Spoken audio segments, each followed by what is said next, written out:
Bienvenue à tous, bienvenue à vous mesdames et messieurs, encore sur notre antenne avec 10-12, le Zénith pour cette nouvelle édition de ce 6 janvier 2021. Qu'est-ce qui se passe exactement entre les États-Unis et le Cameroun? Le Sénat américain demande aujourd'hui au président, on dira aux États-Unis, d'acter les sanctions en direction de Yaoundé.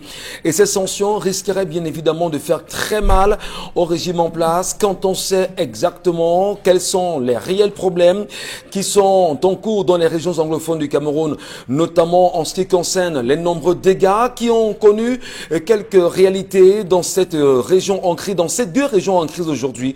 Le Sénat américain et le Congrès interpellent rapidement les États-Unis afin qu'il y ait des sanctions à la fois des deux belligérants qui ont choisi de ne pas penser à de véritables résolutions de paix pour les zones anglophones. Est-ce que Yaoundé pourra se raviser au plus vite et surtout revoir comment rabaisser les armes dans cette partie du Cameroun en crise? Est-ce que les sécessionnistes ou encore séparatistes de leur côté peuvent comprendre en même temps l'appel des États-Unis et revenir à un climat de sainteté pour les populations des régions nord et sud-ouest du Cameroun? Mesdames, Messieurs, l'actualité bat son plein, la toile en parle effectivement. Quel est le réel problème des Camerounais aujourd'hui avec l'obtention de la carte nationale d'identité qui continue de faire débat sur les réseaux sociaux aujourd'hui? Et d'ailleurs, un hashtag vient d'être mis en place, je veux ma CNI, une situation qui fait parler plus d'un. Comment les Camerounais vivent-ils aujourd'hui? Pour beaucoup, sans carte nationale d'identité, quelles sont les mesures à prendre au plus vite par la délégation générale de la Sûreté nationale au Cameroun? Quelles sont les agences ou encore les entreprises à même d'établir les cartes nationales d'identité au Cameroun aujourd'hui? Qu'est-ce qui fait problème, madame, messieurs? On en reparlera assurément dans le cours de l'émission de cette édition. La grande famille, Charlamel Batchoum, Bonbon Bendian Kandje, Dominique Audrey Oyengelek et Karine Santia, ensemble unis pour la même mission. Jusqu'à 12 h, nous allons encore vous servir. Bienvenue à vous. Monsieur Mbatchou, bonjour. Bonjour, monsieur Michel Ngatiou. Bonjour à tous les téléspectateurs. Bonjour également à ces téléspectateurs qui nous écoutent et qui nous regardent de très loin au Cameroun. Merci pour la fidélité. Il y en a qui nous écrivent de l'Australie. Ça nous fait plaisir. Bon Bengan Kandje, bonjour à vous. Bonjour monsieur Ngachou Numba, bonjour à vos chers téléspectateurs. Moi, je voudrais qu'on engage un combat à l'international parce que la politique, c'est l'histoire, c'est le droit, c'est la diplomatie. Le Parlement américain a commencé à quelque chose. Il faudrait, en interpellant la France bien entendu, mais il faudrait que le gouvernement américain prenne cela en considération et porte le projet au niveau de l'Organisation des Nations Unies. Mais je ne vois pas les Américains en train de le faire parce que dans leur deal avec la France, l'Amérique sème le désordre en Amérique latine, la France ne dit rien. L'Amérique sème le désordre dans le Proche et Moyen-Orient en complicité avec la France. Maintenant, il faut, qu'est-ce qu'on peut faire? On peut prendre des personnalités comme Maximilien Gombert, comme Maître Akeremouna, pour porter le projet et aller faire le lobbying auprès des Russes. À ce moment-là, les Russes, puisque nous serons de la société civile, ne vont pas nous demander des compensations. Ils vont se battre eux-mêmes. C'est comme ça que Touadéra a fait là-bas au moins pour sauver son élection et avoir du répit. Sinon, les Français l'auraient enlevé. Donc, nous pouvons faire ce lobbying auprès de la Russie pour amener, pour faire pression, parce que la Russie est membre permanent du Conseil de sécurité des Nations Unies. Faisons ce lobbying-là, comme ça, les Français pourraient reculer. Mais toujours lutte unie sur tout le front. Deux éléments justement, bon Bengan, vous parlez de la Centrafrique à l'instant avec le président Touadéra. Il est important de dire que 10 candidats à l'élection présidentielle qui s'est déroulée le 27 décembre dernier, 10 candidats aujourd'hui demandent la reprise de ces élections, surtout l'annulation complètement. On dira un autre son de cloche qui semble être parti de très loin. Qui sont ceux qui veulent absolument créer le chaos aujourd'hui en Centrafrique et qui ne veulent pas à laisser ce pays en paix et surtout en montant ces différents opposants à venir créer un climat de désordre dans le pays de M. Touadéra aujourd'hui. La question bien sûr est posée. Et vous parlez de la Russie, bon Bengan. Il est important toujours de mentionner que lors d'un entretien, Le Drian lui-même avait demandé à un moment donné à la Russie de quitter la Centrafrique et vous invitez la Russie au Cameroun maintenant. Est-ce que la Russie vous entendra? La Russie était déjà là. Sachez que c'est la Russie qui a construit le marché de Madagascar. Madagascar, c'est même la route qui va de Ndokoti là-bas, c'est la Russie. Donc ce n'est pas aujourd'hui qu'on commence la coopération avec la Russie, mais sur ce cas précis, ce n'est pas l'État du Cameroun qui invite la Russie, dont la Russie ne viendra pas lui demander d'entrer là-dedans, mais dans le lobbying. C'est comme ça que ça se fait. Il faut intégrer la Russie. Oui, oui, il faut perturber ça aussi parce que les gens vont dire, oui, la Russie ne viendra pas pour rien, elle viendra pour rien. Il faut savoir s'en tenir. La Russie voulait d'abord aider l'Afrique à faire son armée panafricaine en 1999 sous l'encadrement de l'Angola. Voilà. Demandait rien. Demandait justement l'autonomie. Et c'est comme ça justement que les pays de la ligne de front ont été libérés. Je vous parle seulement le cas de l'Angola, du Zimbabwe et de Mozambique. Est-ce que la voix d'un Bonbon Bengan sera entendue justement dans les grandes officines camerounaises aujourd'hui? Est-ce que la diplomatie camerounaise peut également se retourner rapidement vers la Russie pour tenter, si possible, de sauver ce qui est encore à sauver? Pas la diplomatie, la société civile. Ah, la société civile. Le gouvernement est encadré par la France. Merci. Voilà, les Américains protègent la France. Merci. Maintenant, la société civile camerounaise peut s'organiser et dire à la Russie. Voilà. Merci mon bon. Allez, on va dire que nous sommes à quelques jours de l'organisation du Chian au Cameroun. D'ailleurs, beaucoup pensent que les villes de Douala et Yaoundé sont des villes poubelles et qu'on est incapable d'accueillir les étrangers dans notre pays. Comment vivons-nous la situation au moment où la chaîne nationale laisse croire et laisse dire justement que tout est fin prêt pour l'organisation du Chian en terre camerounaise? Beaucoup pensent que les villes sont à refaire, notamment ici à Douala où les routes sont pratiquement délabrées, notamment dans certains quartiers bien évidemment de la ville de Douala. Les Yaoundé, on parle des poubelles un peu de partout. Qu'est-ce qu'il y a lieu de faire au plus vite pour en sortir? Madame, messieurs, ça fait parler les journaux ce matin. Karine Sontia, bonjour à vous et bienvenue. Bonjour Michel Ngachou, bonjour à nos téléspectateurs. Il y a quand même des Camerounais qui disent que le dire à l'approche d'une compétition, ce serait salir l'image du Cameroun, l'image d'un pays qui accueille une compétition. Sauf que si on vous dit qu'il n'y a pas de poubelle, ou alors si on ne vous dit rien et que vous arrivez, vous constatez qu'il y a des poubelles, ce sera toujours que l'image a été salie. Donc, il faut le dire, ce matin, on revient sur les cas des violences des parents sur les enfants. Ça commence à faire beaucoup parce qu'on nous parle de deux cas particulièrement ce matin. Le petit Joachim Mboko, Saint-Tropez, qui a subi des tortures de la part de son tuteur âgé, alors qu'il est âgé seulement de 7 ans. Et puis, il y a aussi à Makepe Orly, une fille de 6 ans qui a été violemment battue par son papa et qui s'en est sortie avec des hématomes sur le visage qui est complètement défiguré. Voilà deux cas de violence. Pour la petite Orly, c'était le 1er janvier et pour Joachim de Orly, c'était le 1er janvier et pour Joachim, c'est le 22 décembre. Les fêtes de fin d'année entachées de violence dans les familles au Cameroun. Et les enfants, justement, sont les premières victimes aujourd'hui. Que disent les associations de défense des droits humains ou encore même l'UNICEF ou l'UNESCO aujourd'hui parce que les enfants sont touchés? Que faire pour suffisamment, on va dire, encadrer les parents, encadrer les enfants tout en respectant les us et coutumes africaines, camerounaises, quand on sait justement, Karine Sontia, qu'avec l'intervention de la communauté internationale, très souvent, il y a une mauvaise éducation qui vient d'ailleurs. D'ailleurs, on en reparlera au courant de l'émission sur ces questions. Dominique Audrey-Yengelek, bonjour à vous, toujours en train d'écrire. Qu'est-ce que vous écrivez déjà? Toujours. Ce sont les détails. Éléments d'histoire? Oui, justement, parce que l'histoire est tellement longue que si on se met à la raconter comme ça sera un peu lourd. Donc, ce sont des détails marquants que vous mentionnez. Il est peut-être important aussi de dire aux téléspectateurs qui nous regardent ce matin que pour vous écrire, il y a un canevas à respecter. Oui, Dominique Audrey Oyengelek, officiel, vous laissez votre histoire et rassurez-vous que votre histoire est courte. Parce que si vous la faites très très longue, on aura du mal à lire, du mal à suivre et par conséquent, votre histoire sera rejetée. Mais chez vous également, on peut laisser les histoires, comme chez n'importe qui, sur le plateau. On vous les renverra de toutes les façons. Tu as réussi à faire un verre d'eau à un bonbon Bengan qui est en train de tousser? Certainement. Ça va, bonbon? Tu vas bien? Ça va. Ok, ça me rassure. On entre bien en 2021. Et l'histoire de ce matin, Dominique, il s'agit de quoi? C'est une histoire de polygamie. Polygamie à 2 femmes. C'est l'un des fils, le fils de la première femme notamment, qui envoie son histoire parce qu'il raconte, il dit que depuis il a des problèmes avec son père, depuis le dernier voyage de sa mère qu'il a retrouvé. On va choisir quel pays, disons...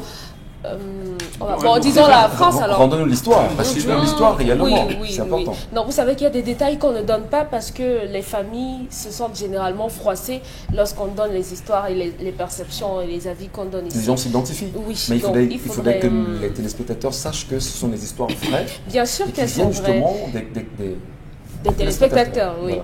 Donc, disons que le jeune homme vit en France, il dit qu'il est le seul fils de sa mère qui est à l'étranger. Sa mère a eu plus de 5 enfants et c'est au 4e enfant que son père a décidé de prendre une seconde femme qui venait d'un village voisin. Il mentionne que sa mère n'est pas du même village que son père, mais la 2e femme, si. Bon, on peut omettre ces détails-là. Il raconte qu'il y a 7 mois, du moins depuis l'année dernière, il avait programmé que sa mère vienne passer du temps avec lui en France. Bon, que sa mère vienne faire 7 mois avec lui en France pour la 4e fois. Et au moment du voyage, la veille de son voyage, son père décide d'interdire à sa mère de voyager.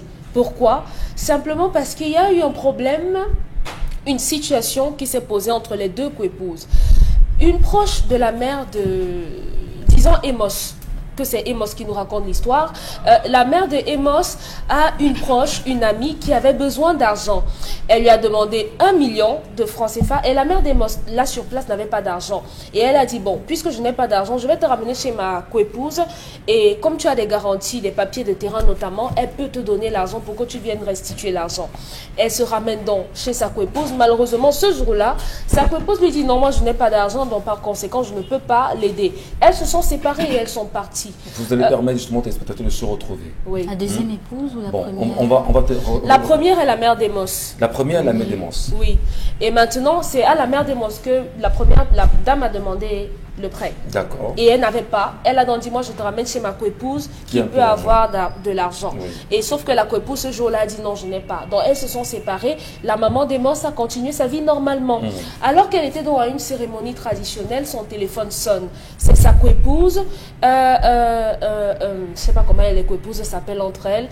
Voilà, j'ai donné l'argent à la jeune femme que tu m'as présentée la dernière fois hein, et tout. Mais la mère d'Amos dit, comment tu peux faire un truc comme ça? Moi je te présente quelqu'un. Tu ne m'avertis pas de ce que tu lui donnes l'argent, tu ne me demandes même pas mon avis et tu lui donnes de l'argent sans garantie. Anyway, je ne suis pas moi concernée par cette histoire et la vie a continué. Le moment de rembourser l'argent arrive et il n'y a pas d'argent. La dame a eu des problèmes et elle n'a pas pu rembourser. C'est comme ça donc à la veille donc du voyage, elle part voir leur mari et elle dit, tu vois ta première femme, non?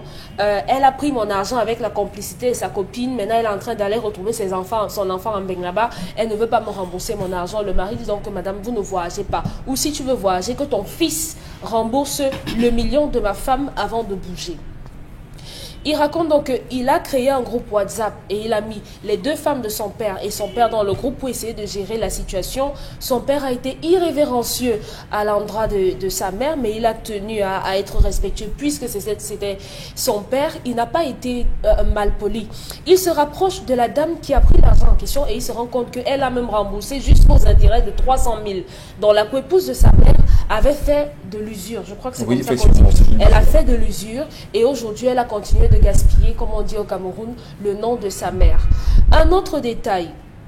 Le monsieur dit que ça fait 4 ans, il demande à son père de lui donner un espace pour qu'il se construise. Ici au Cameroun, une case pour lorsqu'il vient au pays avec sa famille. Jusqu'ici, son père n'a jamais voulu rien lui donner, mais son père préfère qu'il investisse. Et il a déjà investi environ 6 millions dans les projets de son père. On voudrait qu'il investisse dans les projets communs, mais pour lui, pour qu'il ait une petite maison, son père a refusé. Conséquence, il a refusé de donner quoi que ce soit. Qu'il ne donne plus rien pour les projets communautaires. Là, il n'est plus sur ça. Lorsque sa mère est allée en voyage, quand elle appelait son mari au Cameroun pour prendre des nouvelles, puisqu'elle a fait 7 mois hors du pays, son père ne décrochait pas. Son père n'a pas appelé sa mère et il a même reçu des cadeaux de son fils. Et même merci, il n'a pas daigné lui dire. Donc aujourd'hui, on a cet homme-là qui, bien qu'il soit un peu en colère contre son père, ressent tout de même le manque de ce que son père n'est plus, le contact n'est plus là. Et comment, dans Père Bombok, Charles Hamel, comment est-ce qu'on gère cette situation? Comment arranger les problèmes et faire comprendre à notre père que notre mère n'était pas tant que ça en tort dans l'histoire? Mais est-ce qu'il a pris le temps, est-ce qu'il a au moins pris la peine de dire à papa, papa, entre-temps, j'ai rencontré la dame chez qui la dette était contractée, il a dit avoir déjà remboursé l'argent. Non. Est-ce que le père au moins a pris la peine? Non, il n'a pas mentionné. Il ne l'a pas dit à son papa? Non, je pense Bon, pas. s'il ne le dit pas à son papa, pourtant lui, il a la solution. Qu'est-ce qu'il veut qu'on lui dise en réalité? Parce que peut-être dit qu'il à disait à son papa, papa. papa maintenant à son niveau, mène des enquêtes, va rencontrer la Surtout dame, qu'ils sont se ensemble rassure ici. que voilà, ma deuxième femme a reçu son argent. Mais non, peut-être il y a un climat qui s'est créé aujourd'hui. Il a le sentiment que la deuxième femme fait tout pour pouvoir, Oui, on va dire, surtout bousculer il maman, dit la première épouse. à une certaine se période, positionner. son père a arrêté de financer leurs études Oui. et que c'est la famille, ses oncles maternels qui ont fait d'eux ce qu'ils sont aujourd'hui parce que ses frères et lui ont des situations stables. Mais ils ont fait table rase de ça puisqu'on ne choisit pas ses parents, c'est comme ça. Voilà. C'est une situation justement de, on va dire, de polygamie au Cameroun. Comment le climat qu'il faut justement intégrer dans ces familles aujourd'hui, comment vivre effectivement tout en respectant les deux femmes et amener l'homme qui est au centre à créer toujours on va dire un cadre d'équilibre entre les deux femmes, y compris les enfants aujourd'hui, mais surtout comment se respecter entre Papa a 75 ans. oui, comment se respecter entre, on va dire, entre adultes et faire respecter, bien sûr, et créer l'harmonie au sein de la famille. C'est important, fondamentalement, c'est ce qu'on peut comprendre. Alors, Mbombo Bengan Kandji, c'est une belle interpellation ce matin. Comment créer l'harmonie au sein d'un foyer polygamique sans pour autant mettre à mal, on va dire, la vie des enfants, y compris même ces femmes? D'un côté, oui. Il faut taper sur les enfants. Un enfant ne grandit pas devant son père. Il faut taper sur les enfants? Oui. Ici, le problème, c'est le garçon. Le garçon. Lorsque vous êtes en situation dans un quartier, vous dites, ma tante a bénéficié d'une tontine aujourd'hui, il a gagné 2,5 millions. Vous dites une chose comme ça, vous partez. Et que le soir, on vient l'agresser. Vous êtes le premier, c'est vous qui avez amené les agresseurs à la maison. Or, vous n'avez pas causé avec les agresseurs. Vous ne saviez même pas qu'il y avait un agresseur. C'est pour cela qu'on vous dit dans nos langues, restez tranquille. Vous savez comment on mange, pourquoi on mangeait ensemble, dans la tradition. Chacun regarde devant soi. Et c'est à la fin du repas qu'on partage la viande. Donc, manger ensemble, c'est ça qu'on crée l'harmonie.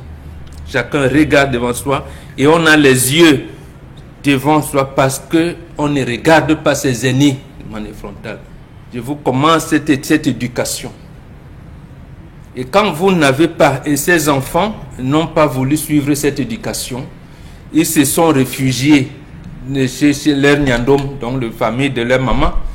C'est normal, c'est bien, parce qu'on dit l'enfant se cache dans le ventre de sa maman. Ça aussi c'est admis. Mais quand l'enfant se cache dans le ventre de sa maman, qu'est-ce que ça veut dire? Ça veut dire que la maman qui allait, l'épouse, elle, dans la famille qu'il a épousée, elle a été rejetée, elle a été maltraitée, elle est. Mais on sent donc que cette maman ne parle pas, ou alors ce garçon qui raconte l'histoire ne nous fait pas allusion, il voulait soulever, ce sont les frères de maman qui nous ont. Les frères de papa et la famille de papa veulent faire comment? Ça veut dire que, moi je soupçonne que leur maman n'est pas une bonne femme. Il les a, quand il a des bisbilles avec son mari, il dit, allez chez moi, elle les ramène chez elle. conséquences, c'est même elle qui a poussé son mari à prendre une deuxième épouse. Donc, voilà une femme qui a mal éduqué ses enfants. Qui a mal éduqué ses enfants. Mais au lieu de... Je vous rappelle les conséquences ici. Je veux qu'on comprenne pourquoi cet enfant, malgré le truc, elle tient à ce que sa maman aille pour la 4e fois en France. Il y a un litige. Pourquoi ne pas sursoir à ce voyage pour que maman, on règle ce litige? Si maman vous dit que je ne suis pas au courant de cette histoire. Maman est au courant. Maman les a mis en contact. D'accord, maman les a mis en contact. Maintenant, quand la deuxième femme donne l'argent, maman n'est pas là. Elle est seulement informée. Oui. Elle est informée que voilà, elle a donné l'argent. Et lorsque la femme rembourse l'argent, pourquoi est-ce que la deuxième femme ne dit pas à la première qu'effectivement elle a remboursé l'argent? Parce que le climat est délétère à la maison. Parce que le climat est délétère à la maison à cause de la première femme qui a aimé un climat délétère du moment même où elle était seule. Elle était femme unique. Est-ce que c'est pas un peu... Regardez le comportement du garçon. Oui. J'ai créé un groupe WhatsApp. J'ai mis tout le monde dedans. C'est lui le juge. Je vais voir le comportement, y compris de papa qui n'est pas. D'accord, vous pouvez avoir une appréciation que vous voulez. Tant mieux. D'abord, c'est ce qu'on encourage. On demande aux enfants d'être curieux, observateurs et bien apprécier les choses. Mais sauf que son appréciation des choses est partielle et parcellaire. D'accord. Il intègre le fait que c'est les frères de maman qui papa nous a même abandonnés. Bon, il y a un climat délétère à la maison. Vous êtes seul garçon qui est là-bas et tout. Dites maman, attends d'abord. Puisque tu peux venir n'importe quand. C'est la 4e fois, attends. Il faut que cette situation se clarifie. Maintenant, il fait ça. Il provoque son père. Il provoque son isolement. Mais il voudrait que papa s'ouvre. Non, entre nous, il faut qu'on soit sérieux. Et ce garçon-là ne mérite même pas d'être un digne fils. C'est le genre de garçon qui n'hérite rien. Dans notre pouvoir de Mbok, par exemple, vous n'êtes pas excessif, je ne peux pas le désigner pour porter la charge de Mbok pour que j'ai. Vous n'êtes pas excessif, maman. Mais cher ami, je sais juste de comprendre. Hein. Il n'y a pas d'excessif là-dedans. Je vous ai montré pourquoi on mange en groupe. D'accord. Quand une femme, il peut arriver qu'une femme aille en mariage et trouve que son mari est un sorcier. Il peut même vendre la femme ou les enfants. Elle fait comment? Il y a un type de comportement à avoir. Vous vous référez d'abord à la famille qui vous a épousé. Elle vous rejette, vous revenez à votre famille qui se réconcilie, qui dit, parce qu'on peut même rompre le mariage. J'ai entendu même les gens dire, on ne rembourse pas la dot. Il y a des situations où on rembourse la dot, on rompt le mariage. Très bien. Or, notamment ces situations. Mais ce garçon, c'est un mauvais garçon. Okay. Donc, il espionne, il est juge, il est procureur, il est juge, il prend la sentence. Maintenant, il se rend compte que les conséquences ne sont pas bonnes pour lui. Et bon, comment je vais faire pour amener papa? Papa a dit que c'est sa femme, c'est pas ta femme. Même bon Bengal. Je ne sais pas, je ne mets pas ce garçon. Je ne mets pas ce garçon. Je dis entre mon papa, ma maman et la coépouse de maman, il y a un problème. S'il n'y a pas entente, est-ce que nous, les enfants, ne pouvons pas être des catalyseurs de paix quand même au sein de la famille? Les enfants, quand vous devenez le conseiller de papa, c'est-à-dire après 20 ans, comme semble être le cas, 30 ans, comme semble être le cas de ce garçon, il cause, tu deviens le petit frère de papa. Oui. Et tu donnes ton point de vue à papa? Oui, mais pas en public. Ah d'accord. Pas en public. Papa, mes deux mamans sont dans une situation compliquée. On gère ça comment? Voilà, qu'est-ce qui se passe? Moi, je pense que... Maintenant, quand sa maman voyageait, son papa ne disait rien. Mais maintenant, il y a une situation compliquée. Papa dit, il faut s'asseoir à ton voyage. Il dit... que la coépouse part d'ici. Ah, voilà. Donc, il faut donc... Qui va donc contribuer? C'est lui qui est en train de mettre l'huile au feu. Maintenant, si vous voulez résoudre le problème, moi, ma mère, je les prends de toutes les manières. Papa même nous avait abandonnés depuis longtemps. C'est les frères de maman. Alors, quand papa va mourir, je vais voir comment vous allez organiser les obsèques dignes, comment vous allez faire des funérailles pour dire je suis le fils de. Donc, voilà.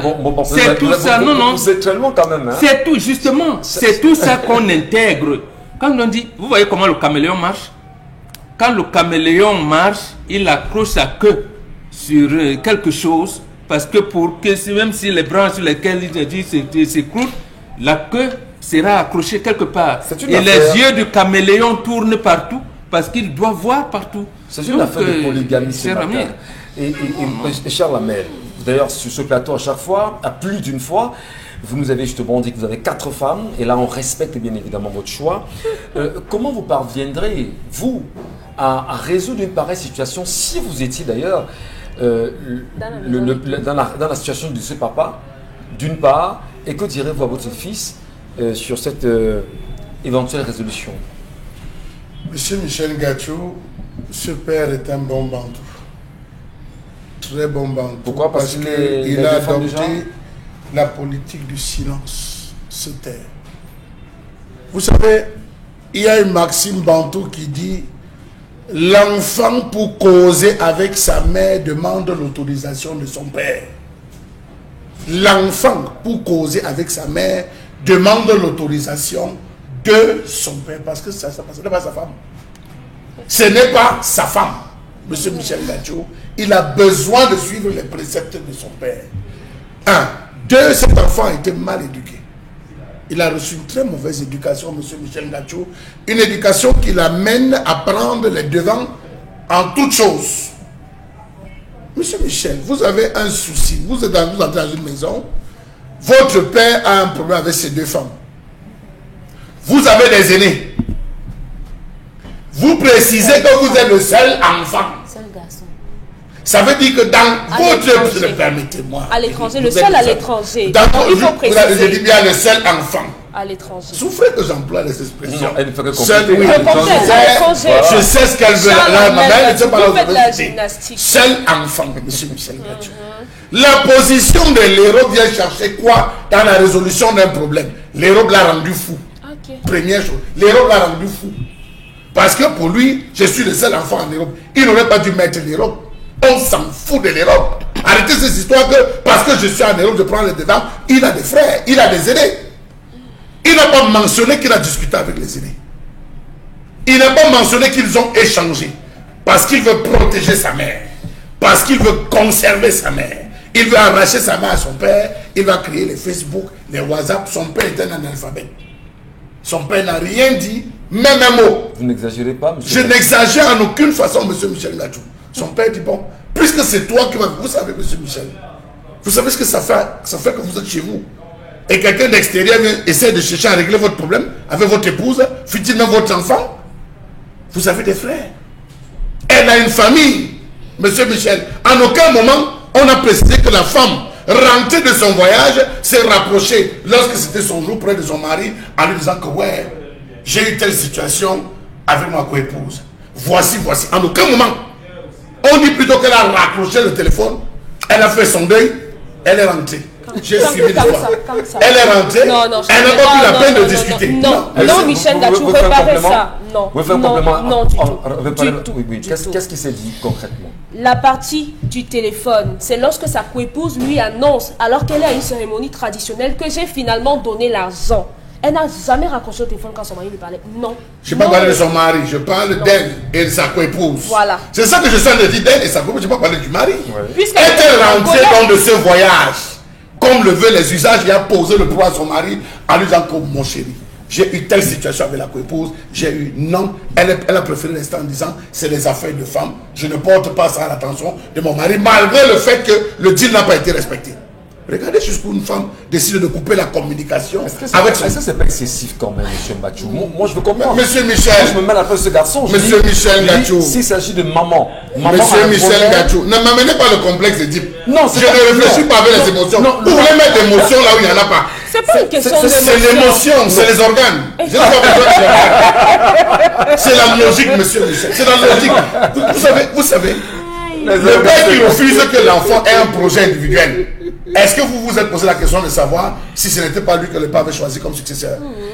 Oui, mais... On peut lui refuser en disant que le projet, la maison familiale que je demande de construire, c'est par rapport... Écoutez, l'enfant a déjà épousé la culture occidentale à telle enseigne qu'il est devenu un individualiste, un égoïste, un égocentrique. 6 millions. Oui, monsieur Michel Gacho. Quand le père n'a pas dit construire ma case, c'est des projets familiaux. Et il fait sa part de maison. C'est des projets, sa part de maison où? Est-ce que tu connais le projet que j'ai pour toi? Tu sais comment et pourquoi son père ne lui dit pas? Pourquoi son père ne lui dit Mais c'est un enfant qui a abandonné, comme sa maman a maintenant abandonné son père depuis le bas âge. Donc, Elle est allée chez je dois dire à mon fils que tu es mon successeur. Alors, c'est pour ça que je ne te construis pas la maison. Quel est le rapport? Papa, donne-moi un peu d'espace. C'est un enfant mal élevé. Je dis non, monsieur, vous n'avez pas besoin. La maison familiale qu'on construit, la maison familiale que je construis, c'est pour vous. C'est pour tous. Je vous dis pour tous. Mais j'ai des projets pour cet enfant. Mais je ne vais pas dire à cet enfant que j'ai des projets pour lui. Vous pensez qu'on se lève un matin pour parler de la Donc, monsieur Michel Gatou, je termine et je me rends compte que Dominique a de l'occuper. Méfiez-vous d'aller puiser l'inspiration dans le passé. Parce qu'il allait dire que son père n'a pas payé, c'est les oncles Mantenin. S'est-il posé la question si son père appartenait à cette équipe de personnes qui avaient été compressées, qui avaient subi les enfants de la compression, qui avaient été... Non, ne le dis pas. On dit seulement que c'est les oncles maternels. Il doit puiser dans le passé pour résoudre un problème dans le présent. Ça va, mais vous parlez du complexe d'Édipe. Moi, je ne trouve pas le complexe d'Édipe. Vous me ramenez encore derrière. J'ai déjà avancé. J'ai dit bien que n'allez pas puiser l'inspiration dans le passé pour résoudre les problèmes dans le présent, en tout temps avoir une perspective, en ayant une perspective sur le futur. Monsieur Gatou, oui, le nœud de ce problème, c'est la mesquinerie. De la part de d'une des deux femmes. La deuxième? C'est pas parce qu'il y a une femme qui vient vers vous avec une amie en disant que j'ai besoin, ma copine a besoin d'argent, est-ce que tu peux nous aider? Elle dit non, elle n'a pas. Maintenant, vous passez derrière, vous allez donner sans lui dire. Non, ça c'est de la mesquinerie. Et après, au moment où elle n'a pas encore remboursé, vous encore vous portez plainte que moi je vous ai escroqué. Non, vraiment. Je dis vraiment. Même si c'est n'importe qui, la personne va changer de manière d'analyser les choses. Parce qu'il n'est pas question... Voilà les petites choses comme ça, les petits égarements qui détruisent les familles, même les familles les plus soudées. Quand vous voulez, quand la première femme dans la maison, telle que nous avons été éduqués, c'est la mère de la maison. En tout cas, le premier enfant, même chez nous, porte son nom. Le premier enfant de la deuxième femme porte le nom de la première femme. Ce qui veut dire que quand la deuxième femme arrive, elle n'est pas une femme en tant que telle. Elle est une fille de la première femme. Sauf que ici, la deuxième femme là, c'est la rivale. C'est ce qui se passe dans cette histoire. C'est la rivale. Parce que c'est elle qui peut encore dire que elle est partie avec sa copine, elles sont montées sur moi, elles m'ont arnaqué, voilà mon argent, elle n'a pas encore remboursé. Le mari dit que ok, tu rembourses l'argent de ma femme avant de partir. Voilà comment l'histoire se passe. Donc l'homme a... Voilà comment l'histoire se passe. C'est ça. Il a fait son choix. Et face à ce choix, l'enfant n'a pas su. Je dis bien, l'enfant n'a pas su faire l'équilibre. Il n'a pas su faire l'équilibre. Il a choisi sa mère comme il disait déjà que son père a choisi sa femme qu'il aime trop. Parce que les deuxièmes femmes, généralement, les premiers enfants considèrent que le papa préfère la deuxième femme par rapport à leur maman. Dans cette histoire... Monsieur Michel Gatou, dans la polygamie, on protège toujours les plus forts. Attention. Dans cette histoire, moi je reste dans l'histoire. Je ne sors pas de l'histoire. J'en connais quelque chose. Dans la polygamie, on protège la plus faible. Dans ce qui a été raconté, nous sommes les victimes. On est en train de... Nous sommes les victimes des polygames. Je dis bien qu'on est la plus faible. Nous sommes les victimes des polygames. Nous tous ici, on est polygames. Sauf que je suis victime. Bon, laissez donc, quand nos enfants viendront parler, vous causerez avec nos enfants. Je suis aussi enfant. Mais j'ai dit, attendons mon enfant. Quand il viendra, vous allez causer. Ben, vous pouvez donc pas. Puisque si mon enfant vient là, il va vous dire que ce que vous dites là n'est pas vrai. Si l'histoire a été soumise ici, c'est pourquoi on en parle. Ce que je veux dire à ce jeune homme, c'est que qu'il ne fasse pas le bras de fer avec son papa par rapport à l'affaire de terrain et tout. Il n'est pas obligé de construire sur un terrain que papa lui a offert. Les enfants qui de l'Europe achètent des terrains ici. Mais si papa ne donne pas, il va faire quoi? Il va lui mettre un couteau sur une arme sur la table? Non. Il est parti chez Chenyandom, qu'il aille là-bas. Qu'il se cherche indépendamment, il peut acheter un terrain n'importe où, construire une autre maison où il pourra venir rester quand il voudra. Le temps que son papa s'apaise, parce que je sens que son papa est en colère juste parce que l'enfant a finalement vu que sa maman n'avait pas tort. Et s'il vous plaît, il y a des parents, je vais chuter par là, il y a des parents qui, quand ils ont tort, ils font en sorte que vous vous sentiez coupable pour leur tort. C'est justement des ruses parentales. Hein, on va peut-être pas s'élargir longuement sur cette histoire parce que vous partagez pratiquement le point de vue de Karine Santia ce matin. Il n'y a pas d'éléments on garde ça comme ça. Hein. On va peut-être se... Donc moi, je ne dis rien. Non. Sauf que voilà, les gens qui sont les adeptes là, de la polygamie là. Non, en plus, l'histoire nous était concernée. En principe, elle ne devait même pas parler. Non, mais sauf que je vais parler. Oui, vous allez parler, mais quand vous avez donné le droit de dire Charles Amel et bonbon, en principe, vous devez vous taire. C'est comme ça. C'est comme ça que l'histoire a été déclamée en interpellant des gens. Si c'est comme ça, donc l'histoire nous intéresse. Faisons bien d'abord. Non, on a fait comme si on les empêche de parler. C'est pas nous qui donnons la parole. Voilà, c'est pas nous qui donnons la parole. On interdit à personne de parler. On l'émission, madame, monsieur, restez avec nous également parce que c'est important parce que il y a beaucoup de colère dans les familles, dans les foyers polygamiques aujourd'hui. Dites que la polygamie n'est pas bien. Non, c'est une bonne chose. C'est une mauvaise chose.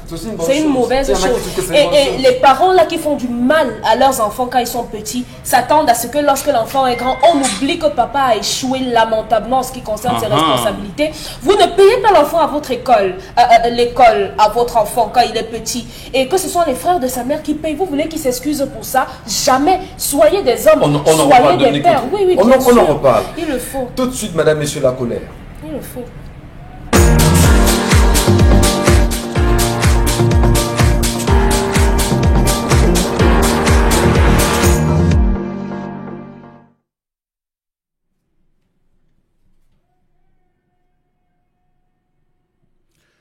Je m'interroge ce jour sur la question de la création de la Société nationale des mines, Sonamine, et l'entrepreneuriat minier dans ce pays.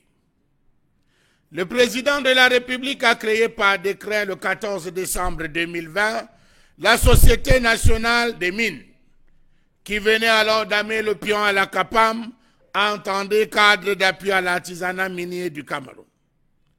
Quelle était l'urgence de construire une telle société aujourd'hui? Comment cette entreprise va-t-elle avoir un conseil d'administration entier qui devrait être payé dans un pays où tout un ministère est en charge des questions de la mine? Quand même, ça paraît étrange lorsqu'on continue à parcourir ou lorsqu'on parcourt le job description de cette Sonamine. A-t-on procédé à l'inventaire des actifs et des passifs de la CAPAM avant ce décret? Quelle était la situation ou quelle est la situation de l'exploitation minière avant ce décret?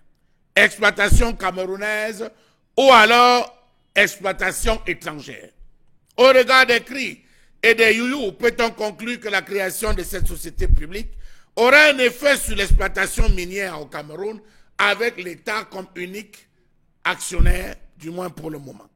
Peut-on conclure que cette société va impulser le décollage de l'exploitation minière au Cameroun? Point d'interrogation. Comment comprendre qu'alors que la loi sur la décentralisation donne la possibilité aux communes de créer leur propre société publique, je dis bien, comment comprendre qu'alors que la loi sur la décentralisation donne la possibilité aux communes de créer leur propre société publique pour gérer leurs ressources locales, le gouvernement prend de l'avance à la veille de la mise en place des conseils régionaux pour centraliser à Yaoundé la gestion des ressources minérales? Point d'interrogation. Ne laissant aux circonscriptions locales que la gestion des carrières, de sable et de pierre. Cette démarche constitue un acte de malhonnêteté politique, de trop dans un contexte où le non-respect de ces engagements politiques a déjà conduit à de multiples crises et tensions, dont la crise anglophone. Comment comprendre qu'à la première lecture du job description de la Sonamine, on se rend compte que les missions de cette structure ont toujours été celles du ministère des Mines, précisément celles de sa direction des mines. Allez frapper minmit.cm. Vous allez vous rendre compte au niveau de la direction des mines que ce que la Sonamine a à faire est directement le même job description que la direction des mines.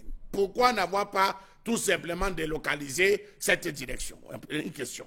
A-t-on délocalisé la direction des mines, logé au ministère des Mines, de l'Industrie et du Développement technologique, ou pourquoi n'a-t-on tout simplement pas détaché cette direction pour cette activité?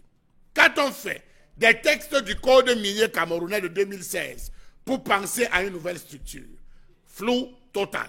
A-t-on seulement réussi à impulser le secteur minier, mieux créer un cadre d'investissement attractif du secteur minier dans ce pays pour prétendre créer la Sonamine? Ou il faudra d'abord créer la Sonamine pour pouvoir ouvrir des facilités. Comment comprendre qu'on souhaite résoudre un problème d'ordre industriel en utilisant des solutions politiques? Point d'interrogation. Le problème de l'exploitation minière au Cameroun est d'ordre politique et non cet ensemble de textes. Le code minier existant, le Cameroun est un risque politique pour les investisseurs miniers jusqu'à ce jour. A-t-on déjà un fichier d'entreprise cherchant à investir dans le minier au Cameroun lorsqu'on sait que ce type d'activité demande de gros sous? Ou alors le fichier existe et on nous l'a caché, ou il faudrait créer d'abord la Sonamine et aller par devant chercher les différents exploitants. Savez-vous que l'exploitation minière de grande envergure, pas celle artisanale mécanisée en cours, faite par quelques débrouillards asiatiques, est fortement soupçonnée d'être les prénoms des pontes et familles du régime à l'Est, Cameroun, nécessite de moyens colossaux. Savez-vous par exemple que le cas de la mine de fer de Balam a nécessité près de 9 milliards de dollars d'investissement, soit l'équivalent du budget du Cameroun? Savez-vous que le cas de la bauxite de Minimatap a nécessité près de 130 millions de dollars à mi-parcours? Ayons donc le courage de convenir que tout investisseur sérieux qui voudrait s'engager dans de tels projets soit sûr et certain de l'exécution à bonne fin du projet au risque de subir une énorme perte financière. Quel est l'état de la facilitation de création et de fonctionnement des entreprises dans ce pays et dans ce secteur d'activité? Les mines. Comment se vanter de la création de la Sonamine dans ce pays alors qu'on sait que le Cameroun est classé tant par les institutions de Bretton Woods que par les agences de notation comme un pays incertain et à fort risque politique? Quelle était l'urgence de la création de la Sonamine? Pourquoi n'avoir pas mis en application les textes du code minier camerounais dans toute sa rigueur? Quel investisseur minier de premier ordre s'aventurerait actuellement dans l'exploitation minière au Cameroun face au caractère belligène de la confiscation du jeu démocratique dit par les leaders de l'opposition, le flot autour de l'alternance au sommet de l'État, les multiples crises sécuritaires dans ce pays pouvant aboutir à des remous sociaux paralysants? Point d'interrogation. Rappelons-nous que dans les pays voisins, c'est l'armée chinoise qui accompagne les investisseurs chinois en Centrafrique et bien d'autres comme la RDC dans l'exploitation minière. Pour quel contrôle et quel type de résultats?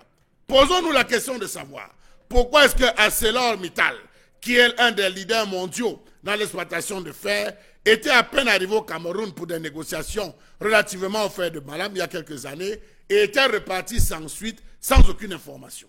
Les parlementaires camerounais ont-ils pris la peine de s'interroger sur tous ces fameux investisseurs étrangers qui s'agitent actuellement autour des mines de fer, de bauxite, cobalt au Cameroun et qui signent des contrats de concession en grande pompe? Quel est le flou que les gens de Yaoundé cherchent à masquer pour faire passer le rêve de pillage du sous-sol camerounais? À parcourir la liste de ces gens qui s'agitent, on a l'impression qu'ils ne sont plus ni plus ni moins que des spéculateurs miniers appelés dans leur jargon junior mining. Ils accourent au Cameroun pour avoir des permis ou des licences qui sont dans la comptabilité des entreprises des actifs incorporels. La Sonamine va juste au premier regard abriter officiellement des individus, ces junior mining, qui vont après signature des documents avec leurs complices du gouvernement et de la présidence, afficher sur leur site et dans leur comptabilité qu'ils ont des actifs miniers au Cameroun, constituant ainsi leur embellie et crédibilité sur les places financières mondiales, autrement appelées bourses, histoire de lever des fonds, spéculer sans les exploiter, avec les résultats escomptés de l'exploitation future des mines du Cameroun. N'y a-t-il pas lieu, au regard tout récent de la démission de Serge Asso de Camp Iron, une filiale camerounaise de la junior mining australienne, Sudance Ressources, censée développer les projets d'exploitation du gisement de fer de Balam à l'est du Cameroun, s'interroger sur l'excitation des junior mining qui n'ont pas de surface financière à même de supporter des lourds investissements miniers dans ce pays? Rappelons-nous de cette junior mining américaine, Geovic Mining, qui était partie du Cameroun en 2014, après avoir fait un montage qui leur a permis de bénéficier d'un financement du FMI avec l'aide d'un ancien ministre des Finances du Cameroun, malgré la dénonciation de Célestin Nyambal, alors en service à la Banque mondiale. Rappelons-nous que Geovic a creusé des grands trous, des galeries profondes de plus de 100 mètres, à travers les forêts de l'Est qui ont mis jusqu'à ce jour en danger, parfois des morts, sous prétexte de faire des recherches, rien que de l'enfumage. Et si la Sonamine était juste un moyen de s'endetter encore plus, et plus rien que pour le plaisir des proches, et rien du tout. Savez-vous que l'annonce boursière de Geovic Mining Corporation sur les places boursières de Toronto et de l'OTC Bulletin Board il est indiqué que cette structure a des droits exclusifs sur l'exploitation minière du cobalt, nickel et manganèse sur près de 1250 km² à l'est du Cameroun. Imaginez donc cette société. Imaginez donc que cette société pompe comme fric sur les places boursières avec une telle annonce sans la moindre début d'exploitation minière au Cameroun. Sonamine, Hoye. Charles Lamel Mbatchou, ce matin, colère exprimée autour de l'exploitation minière au Cameroun. Les Camerounais comprennent-ils en réalité ce qui a été dit ce matin? Les Camerounais ont-ils pris la peine d'ouvrir grandement les oreilles pour se rappeler, pour se souvenir que lorsqu'on parle des mines, on parle en même temps de nos richesses souterraines aujourd'hui. Et que le chef de l'État, il y a quelques semaines déjà, a créé la société qui doit s'occuper justement de l'exploitation minière au Cameroun, baptisée la Sonamine. Comment les Camerounais perçoivent-ils aujourd'hui la mise en place d'une telle structure? Est-ce que les Camerounais comprennent en réalité qu'au niveau du ministère des Mines, il y a une direction qui s'occupe déjà fondamentalement de cette question et qu'à côté, que l'on va créer une autre entreprise parallèle qui doit s'occuper pratiquement des mêmes... Pas pratiquement, de la même... C'est le même job, c'est le copier pour le même job description. Alors, justement, ce qu'on voudrait justement ce matin, c'est que il faudrait que les Camerounais qui nous regardent, de l'intérieur comme de l'extérieur, comprennent fondamentalement qu'il y a un jeu pas très correct qui est en train de se jouer. Qui a créé la Sonamine? Qui a demandé qu'on mette en place la Sonamine? Comment créer justement une entreprise qui a le même job d'execution qu'une direction au niveau du ministère des Mines aujourd'hui? C'est quoi l'intérêt? Qui doit financer ceci? Qui sont ceux qui sont derrière? N'est-ce pas fondamentalement une mafia quand on sait également, Karine, qui a quand même le projet d'appui, le CAPAM, hein, pour parler du CAPAM aujourd'hui. Est-ce qu'on peut déjà comprendre en fait le jeu de dupe qu'il y a derrière, de votre point de vue? Pour comprendre le jeu de dupe, il faut comprendre déjà ce que c'était que le CAPAM, parce que le CAPAM a d'abord commencé comme un programme d'appui au développement des activités minières, et ça c'était en 2003, ça a été créé par le ministre Inoni Efrem, et puis c'est à partir de la première phase qu'il a été notamment appelé cadre centre d'appui au développement de la production de l'artisanat minier au Cameroun. Et le budget pour cette première phase était 4 668 920 000 francs CFA. Le but du CAPAM était de s'affirmer comme acteur minier capable d'impulser le développement socio-économique dans les communes du Cameroun. Le modèle, c'était de donner aussi un modèle concret de mise en œuvre des exigences de croissance et de l'emploi, de concrétisation du DSCE, document de stratégie pour la croissance et l'emploi. Et c'était aussi, le but était aussi d'apporter un riche concentré d'expertise avec une bonne maîtrise des réalités du terrain, des ressources humaines et matérielles, concernant notamment le secteur minier au Cameroun. Ça, c'est le CAPAM, hein? Oui, ça c'était pour le CAPAM, attirer la confiance des investisseurs et tout. Maintenant, sauf que la naissance du projet du CAPAM en lui-même était poussée par un certain nombre d'observations. On avait observé que 50% par exemple du territoire camerounais restait inconnu dans le cadre de l'exploitation minière parce que il y avait beaucoup de potentiel qui n'était pas encore exploité. C'est la raison pour laquelle on a mis sur pied le CAPAM. Sauf que dans une interview accordée au ministre des Mines le 22 décembre dernier, on apprend en fait que le CAPAM n'avait pour rôle véritable que d'encadrer le secteur minier. Donc le CAPAM ne pouvait pas exploiter directement les mines, le CAPAM ne pouvait pas explorer directement les mines, le CAPAM ne pouvait pas commercialiser les produits, traiter les produits des mines ou encore transformer les substances minérales. Non, ça n'entrait pas dans ces missions. Sauf que lorsque on étudiait cette question à l'époque, on se disait certainement que le CAPAM va venir changer quelque chose dans l'exploitation minière au Cameroun. Maintenant, lorsque le ministre crée la Sonamine, vous vous rendez bien compte que ici, par contre, au niveau du chapitre 2, alinéa 1 du décret de création de la Sonamine, vous vous rendez bien compte que les objectifs sont clairs.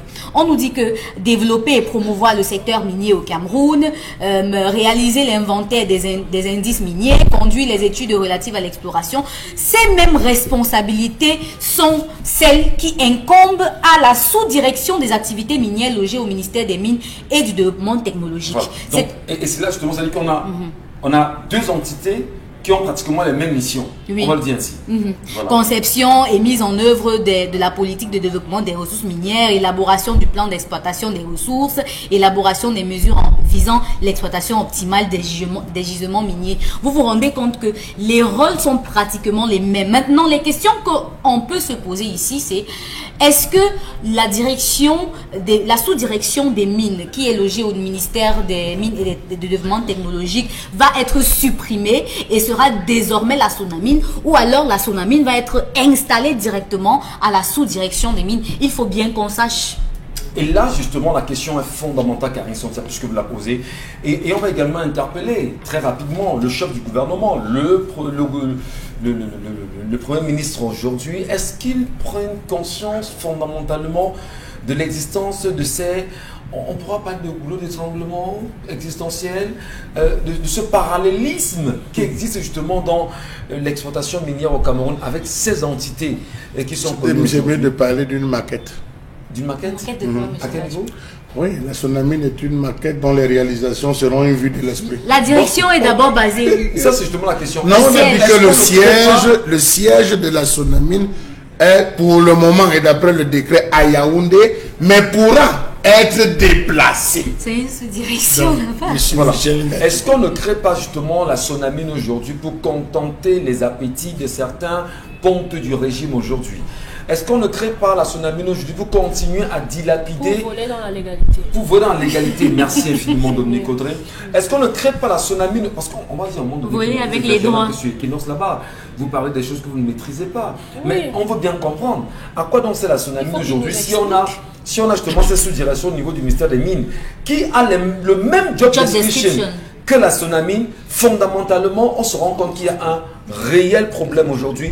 Et les Camerounais qui nous regardent doivent en même temps demander des comptes à l'État du Cameroun, et tout en espérant que les députés de la nation qui nous regardent ce matin puissent eux aussi s'y mettre et demander à Paul Biya de nous dire pourquoi est-ce qu'il a mis ce décret en place.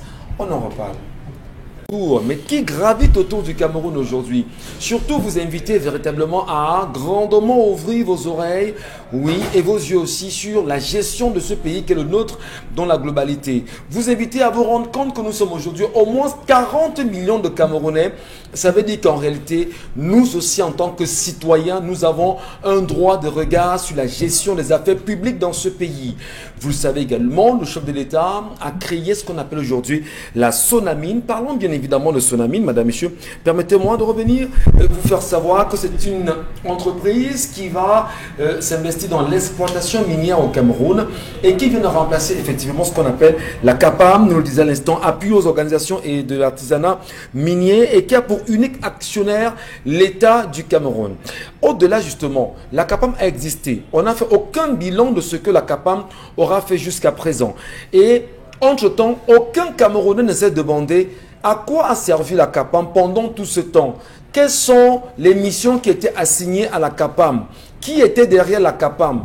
Qu'ont dit les différents ministres des Mines qui sont passés par là? Qui sont ceux qui ont géré cette CAPAM? Ont-ils au moins fait un bilan? Premièrement, jusqu'à présent, aucun député de la nation n'a daigné demander ouvertement, à savoir, même dans une colonne d'un seul journal au Cameroun, à quoi aurait servi bien sûr la CAPAM. Donc on comprend en réalité qu'il y en a qui gèrent ce pays pour leur compte personnel à eux, sans pourtant penser au petit peuple en réalité. Et au-delà justement de ça, une question a été évoquée par Charles Amène Batou ce matin. Cette SONAMINE n'a pas encore de siège, mais peut à un moment donné être transférée dans une autre ville après justement la décision du conseil. C'est quoi? Le conseil général. L'administration. Le conseil d'administration, merci beaucoup. Alors, ça cache quoi concrètement? Il va falloir que les Camerounais qui nous regardent ce matin comprennent qu'il y a un jeu. Le directeur qu'on peut nommer peut se lever un matin, après influence, dit qu'il ne se sent plus à l'aise à Yaoundé. Il envoie ça dans la zone de l'Est Cameroun, ou il envoie ça dans le Sud, par exemple. Ou au Nord. Non, pas au Nord. Le Nord n'a pas de poste dans la à l'Est ou le Sud. Il choisit l'un des deux, il va s'installer là-bas. Alors, est-ce qu'il n'y a pas aujourd'hui une espèce de, on va dire, de mafia autour, où des gens s'arrangent simplement à confisquer effectivement les entreprises de l'État, où les gens commencent à préparer certainement un certain départ, de qui on sait, pour pouvoir s'arroger tous les éléments qui peuvent être porteurs d'argent. que les Camerounais qui nous regardent ouvrent les yeux. On en parle ce matin. Dominique Audrey, il y en a qui sont même allés très loin et ont semblé laisser entendre que c'est un projet important que le chef de l'État a mis en place pour pouvoir contrôler les mines parce qu'on aurait eu des accords coloniaux qui ont été... Comment vous comprenez ça, vous? J'aurais bien aimé que Mbombox s'exprime parce que c'est lui qui maîtrise bien les accords coloniaux et tout ça. Mais tout de même, il faut dire que c'est trop facile.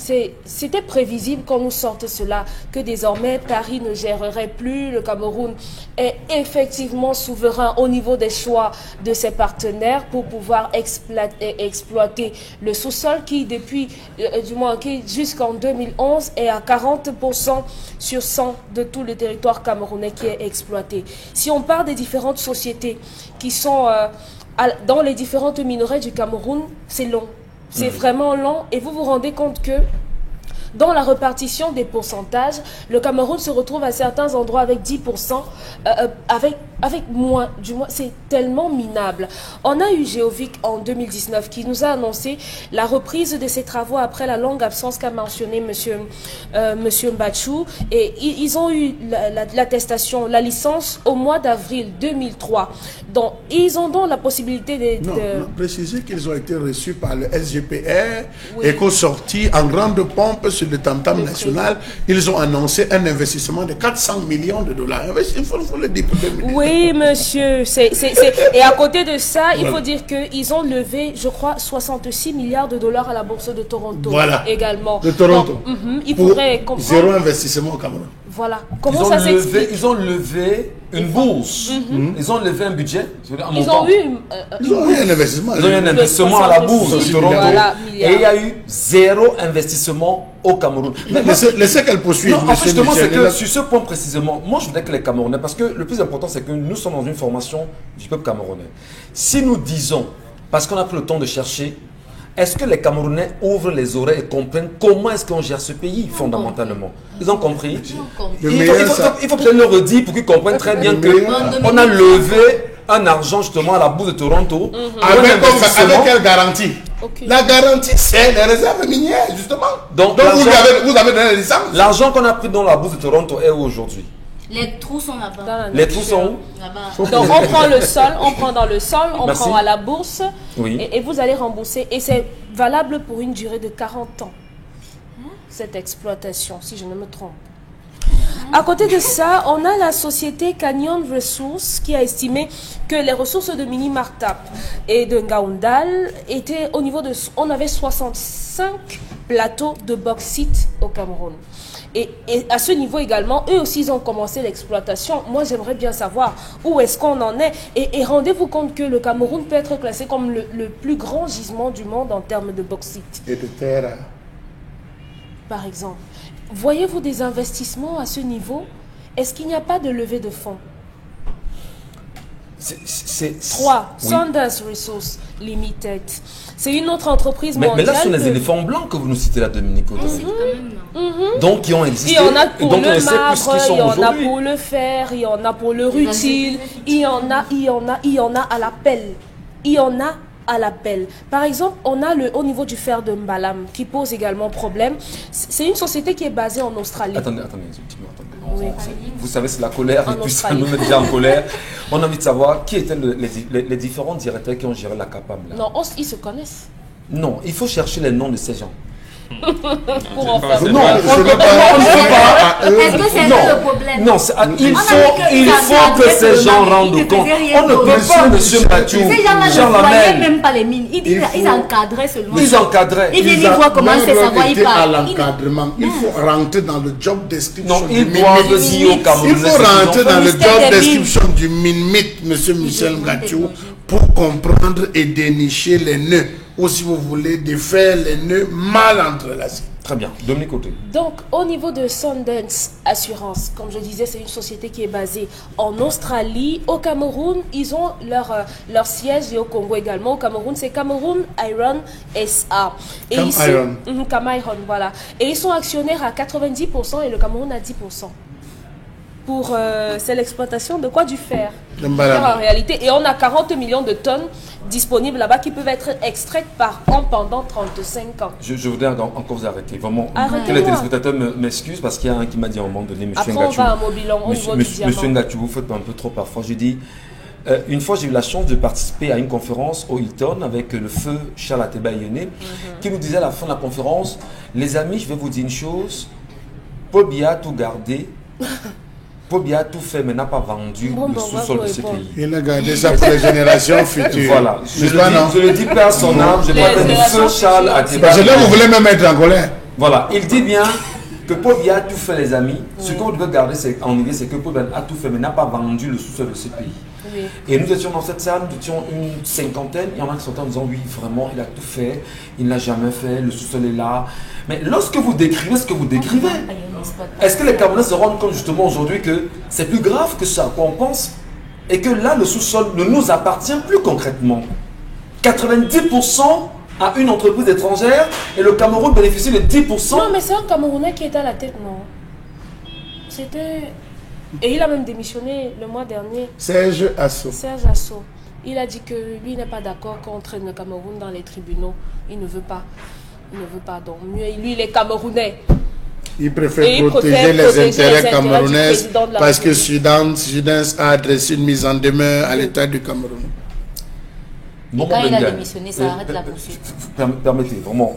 Il y a le diamant aussi. Hein. Il y a même le rutile à Konolinga. Donc, c'est long. Vous risquez d'énerver les Camerounais parce que vous savez, Il faut qu'ils soient- il faut qu'elle nous dise la lorsqu'on parle de vérité. soulèvement, Mais qui gère le d'abord le soulèvement cadre passe de des choses aussi simples l'identité. comme ça parce que vous allez parler, les gars vont se lever, prendre les pancartes, disent nous voulons savoir. Surtout les personnes qui sont dans les alentours. Des alentours, vous savez comment ces gens font des extractions minières, comment ils polluent l'environnement. Est-ce que il y a des travaux après? Est-ce que les gens à côté ont l'eau? Parce qu'il y a une société, je crois, Géovic là, a promis qu'il y aurait des emplois, il y aurait 7000 emplois, il y aurait de l'eau, il y aurait... Est-ce que sur le terrain c'est effectif? Non. Bon, Bok, je vous relance là-dessus. Véritablement, la question des mines. On parle de Sonamine qui est là aujourd'hui. Est-ce que ce n'est pas du divertissement que l'on fait pour les Camerounais? C'est-à-dire, on met en place un décret, on crée une entreprise qui doit s'occuper de la mine, ou bien des mines camerounaises.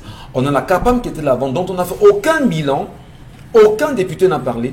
Lui-même, le chef de l'État, est revenu sans dire exactement ce à quoi aurait servi la CAPAM. Aucun ministre des Mines ne s'explique sur la question. Finalement, moi je vous la pose la question trivialement.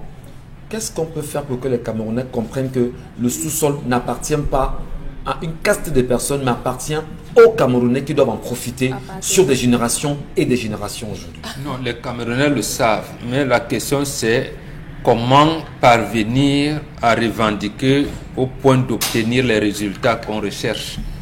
C'est là où on en est. Et là, la réponse est tout aussi connue. Lutte unie sur tous les fronts. Il faudrait que les Camerounais apprennent, s'armer de courage, et je dirais même de témérité, pour demander régulièrement, de manière permanente, des comptes au chef de l'État. Il a prêté serment. Il a prêté serment pour ça. Est-ce que le cacao et le café ont apporté, ont épanoui nos villages, ont développé nos villages? Non. Non. Le sud-ouest est le plus grand bassin de production de cacao. Est-ce qu'il y a une usine de transformation de cacao dans le sud-ouest? Il n'y en a pas. Cette entreprise qu'on a créée par décret, j'ai peur que ce ne soit un argument pour faire des montages financiers et détourner de l'argent, comme ça a été le cas pour des autres. Ça veut dire en réalité qu'on doit interpeller le chef de l'État là-dessus. Oui. Qui doit l'interpeller? Le peuple, n'est-ce pas? Oui, à commencer le Parlement. Il semble, sur le plan constitutionnel, nous avons les représentants au Parlement. Oui. Le Parlement, l'Assemblée nationale, le Sénat. Pour le moment, si on veut renforcer le pouvoir de nos institutions, c'est vers eux qu'on se tourne. Mais comme on sait que c'est des chambres d'enregistrement, ils ne vont pas le faire. Sachons simplement que ce montage a quand même des antériorités. Dominique Audrey a commencé à citer certains. 2003, le chef de l'État signe pour 99 ans l'exploitation du cobalt et du nickel qu'on confie à Géovic SA. Toujours Où en est, oui. Et Madame Yawa Issatou a cherché de créer Géovic Cameroun On ne sait pas où se trouve le projet aujourd'hui. Décembre 2008. D'abord, un peu avant décembre, on vous apprend en début 2008. 11 Coréens sont reçus à la primature. Ils viennent de découvrir un grand gisement de diamants. Ils ont exploré ça quand? Vous vous posez la question. Mais décembre, le chef de l'État signe quand même un décret qui donne aux Coréens la possibilité d'exploiter le diamant du Cameroun pendant 25 ans et renouvelable tous les 10 ans jusqu'à épuisement. Jusqu'à l'épuisement justement de Charles Ateba Yéné, je l'aimais bien. Du contrat ou bien de la ressource minière? Non, il y a la ressource minière. Tu as dit que ce contrat était une durée de 25 ans. Mais renouvelable tous les 10 ans jusqu'à épuisement de ce gisement. Incroyable. J'aimais bien mon frère Charles Ateba Yéné, on s'est retrouvé plusieurs fois, mais ça là, il a laissé. Je lui avais posé des questions, il connaissait ça. Quand on dit on n'a pas vendu, on n'a pas vendu.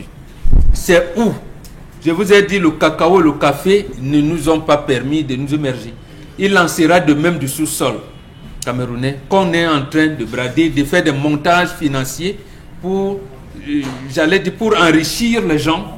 Est-ce que ça sort par des voies clandestines? Je n'en sais rien. Toujours est-il que les Américains, eux, sont calmes. Parce que le Cameroun, en 2003, a la deuxième réserve de nickel et du cobalt au monde. Et je vous ai dit même d'ailleurs que l'ancien maire de... Bon, peut-être il faut citer, oui, l'ancien maire de Yokadouma est en prison pour cela. Or, l'ordonnance de renvoi qui fait des enquêtes l'a disculpé. Mais on l'a mis en prison. Il a fait purger sa prison, je pense, à Bertois. Pour cela, parce qu'il a demandé qu'on fallait procéder au transfert de technologies. Et Charles Amel nous avait amené à cette école des mines qui n'est jamais terminée. Donc, le Cameroun peut même former les ingénieurs des mines. Ils n'ont pas d'école de formation, ils n'ont pas de sous-sol pour expérimentation. Voilà. Mais on a quand même une société qui va s'occuper de l'exploitation minière en Cameroun. Voilà. Donc, autre chose pour ceux qui vous parlent quand vous creusez, même chez vous, je vais vous expliquer les organisations CAPAM. Pourquoi le CAPAM s'occupait de ce qu'ils appellent l'exploitation artisanale? Parce que justement, au-delà des 30 mètres du sous-sol, vous êtes au territoire français. Vous vous êtes vu ce qui s'est passé à Ezeka. Après, quand le gouvernement a fait ça exprès, puisque il venait d'avoir un accident. Comment calmer les populations? On monte 2-3 agents qui vous disent qu'ils ont découvert de l'or. En réalité, pour fermer les yeux aux autres choses qui arrivent. Oui. Vous venez, oui, à un moment, on demande au CAPAM de venir encadrer. Quand CAPAM a dit non, vraiment, ça risque de. Donc, quand vous posez les questions au directeur du CAPAM, non, c'est des ingénieurs, moi je les connais, bien formés. Et tout, ils ont d'ailleurs fait des propositions qui n'ont jamais été validées. Donc, le CAPAM était donc là pour l'exploitation artisanale. Si vous allez à Yaoundé, à Pouma, vous voyez la pierre de Pouma qui est là. Voilà une pierre qui a été exposée à la foire de marbre à Vérone, en Italie, depuis septembre 2013. Cette pierre est exposée là-bas. Apparemment, il y a même de marbre en bas. Oui. Il doit y avoir de marbre en bas, mais rien. Et donc, ça ne profite à personne. Parce qu'il faut veiller, cette entreprise qu'on veut, il faut veiller à ce que peut-être le clan de Mbombok a mangé beaucoup derrière Jovic. Il faut que le clan de Mbatou mange un peu derrière Survivante et tout ça. Il faut que le clan de Ongengelek mange un peu là-bas. Voilà comment les charognards, permettez l'expression, je l'emprunte à Jean Ziegler, les prédateurs se sont accaparés des richesses et ils en font ce qu'ils veulent. Est-ce que maintenant vous dites aux Coréens, ils prennent le diamant, vous savez comment ça se fait? On dit qu'ils prennent le diamant, ils amènent chez eux. C'est eux qui vont vous dire quelle qualité de diamant il s'agit. Et ils vont vous... Oui, c'est eux qui déclarent. Et ils vont vous... Voilà. Ils vendent. Et ils vous donnent 20%. 10% parce qu'on a pris ça dans votre sol. Les autres 10% pour les intérêts de l'État. Donc voilà comment... Voilà, quand un chef d'État signe un tel décret, c'est pour faire quoi? Donc ici, en fait, c'est pour dire quoi? C'est pour dire que, bon, maintenant, Bon, tu as beau manger avec ton ami. Il faut donc qu'on ait il faut que moi-même. Libère un peu la mangeoire. Non, il faut que moi-même je regarde de près. En réalité, ça revient à ce que nous disait Jean Assoumou, ancien administrateur directeur général de la SNH. C'est le chef de l'État qui sait lire les opérations sur le pétrole. Donc, tes sous-sols est devenu compliqué. Donc là, maintenant, le chef de l'État va lire lui-même. Il n'avait pas la possibilité justement de contrôler le CAPAM. Maintenant, il a créé... Non, le CAPAM gérait les intérêts français. Parce que vous n'allez pas au-delà de 30 mètres. Voilà. Au-delà. Il y a même... En fait, que vous comprenez. Oui, c'est ça qu'il faut comprendre. On dit au CAPAM, bon, comme les gens sont là, bon, laissez-les. Ils peuvent creuser, bon, voilà. Mais maintenant, les autres viennent avec les Chinois, tout ce qu'ils veulent. Voilà. Ils vont même aller loin. Parce qu'en fait, vous allez entendre dans les années à venir, dans 30, 50 ans, il y aurait éboulement. Parce que quand on tire les choses de la nappe, on ne remplace pas, on ne donne pas, et on fait de manière clandestine, chers amis, avec bauxite, manganèse et toutes ces pétitions. Donc on risque d'avoir des catastrophes ici, comme Haïti, comme tout ce que vous connaissez là. Je voudrais en même temps interpeller tous les Camerounais qui nous regardent ce matin. Vous dire, il est important, et je réapplique d'ailleurs cette maxime que nous avons sur ce plateau depuis un petit moment. Si vous ne faites pas la politique, c'est la politique qui va vous faire. Si vous ne vous intéressez pas à la gestion des affaires du Cameroun en disant que eux ils sont là-bas, nous on est nous ici, nous on fait avec ce que nous avons, nous allons tous mourir comme ça chaque jour et sans jamais vous poser la question de savoir qu'est-ce que nous allons laisser à nos enfants dans ce pays. Nous qui parlons, on est presque mort de toutes les façons parce qu'à tout moment la mort peut venir, ça ne nous surprendra pas, oui on aura accepté. Non, c'est pas un souci, si on meurt, il n'y a pas de problème. Qu'est-ce que quelqu'un a dit un jour, on sait comment on vient, mais on ne sait pas comment on repart. C'est très important. Donc, on n'a rien à gagner. On a à gagner, à instruire, à cultiver, à interpeller chaque Camerounais sur les affaires qui concernent le Cameroun en question. Charles Ahmed, dans votre collège ce matin, vous aviez tout à l'heure évoqué un point qui m'a semblé être extrêmement grave quand même. Avec la naissance justement de la Sonamine, on se rend compte que les mairies ou les collectivités territoriales décentralisées aujourd'hui n'auront plus accès même à l'exploitation. Je suis désolé. C'est quoi ce pays dans lequel nous vivons? Les présidents des conseils électoraux régionaux bombent la poitrine, gonflent les sénateurs. Ils attendent qu'on leur offre des voitures, qu'on désigne le siège, qu'on définisse leur salaire, tout ça. C'est de la fumisterie, monsieur Michel Gachou. Parce que lorsque vous parcourez la loi sur la décentralisation, elle donnait la possibilité aux communes de créer leur propre société publique pour gérer leurs ressources locales. Pas certaines ressources. J'ai dit gérer leurs ressources locales. Voilà. Ça veut dire que vous êtes maire de Pouma. Vous devez créer votre structure d'après le principe de la décentralisation pour vous rassurer, monsieur Michel Gachou, qui a le marbre.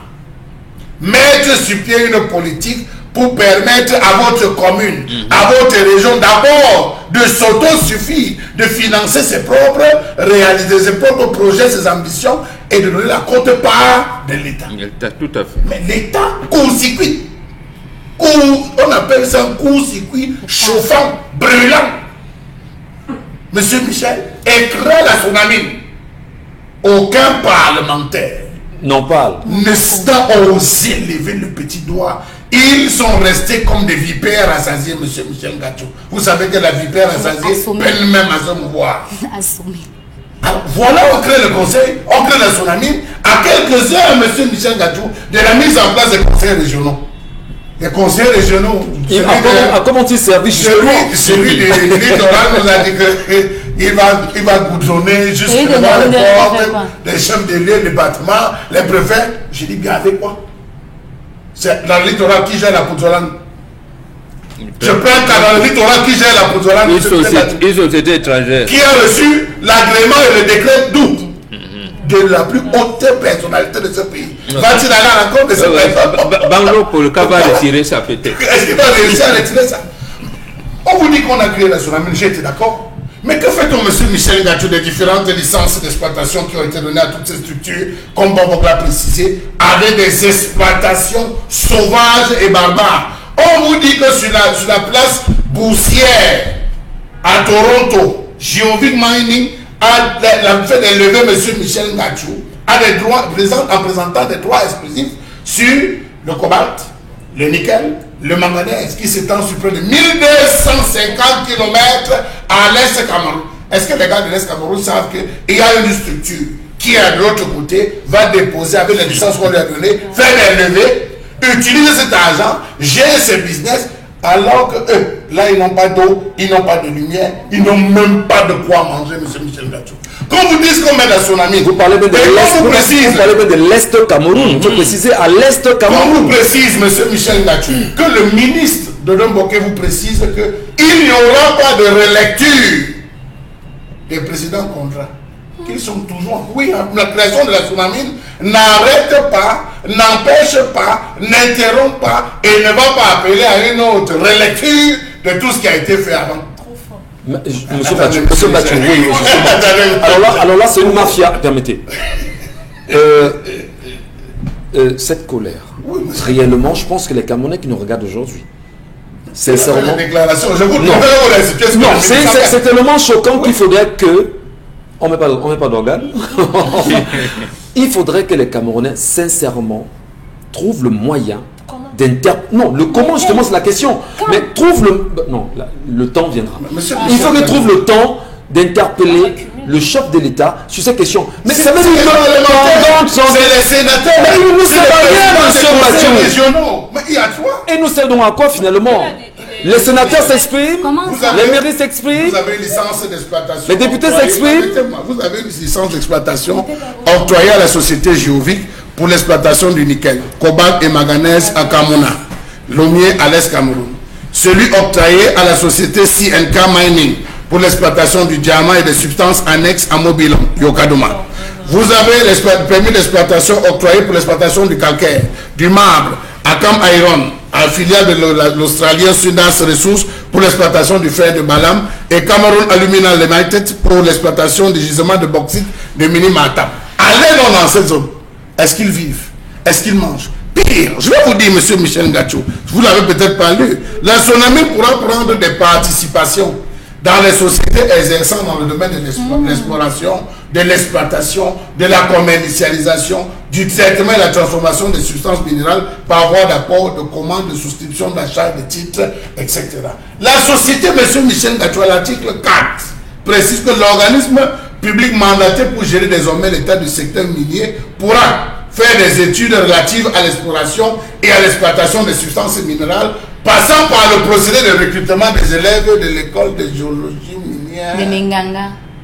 De Menganga, sans laboratoire, non, je continue. Non. Parce que sans laboratoire. Là, vrai, comme nous au Cameroun, pas vrai, on est en train de lire.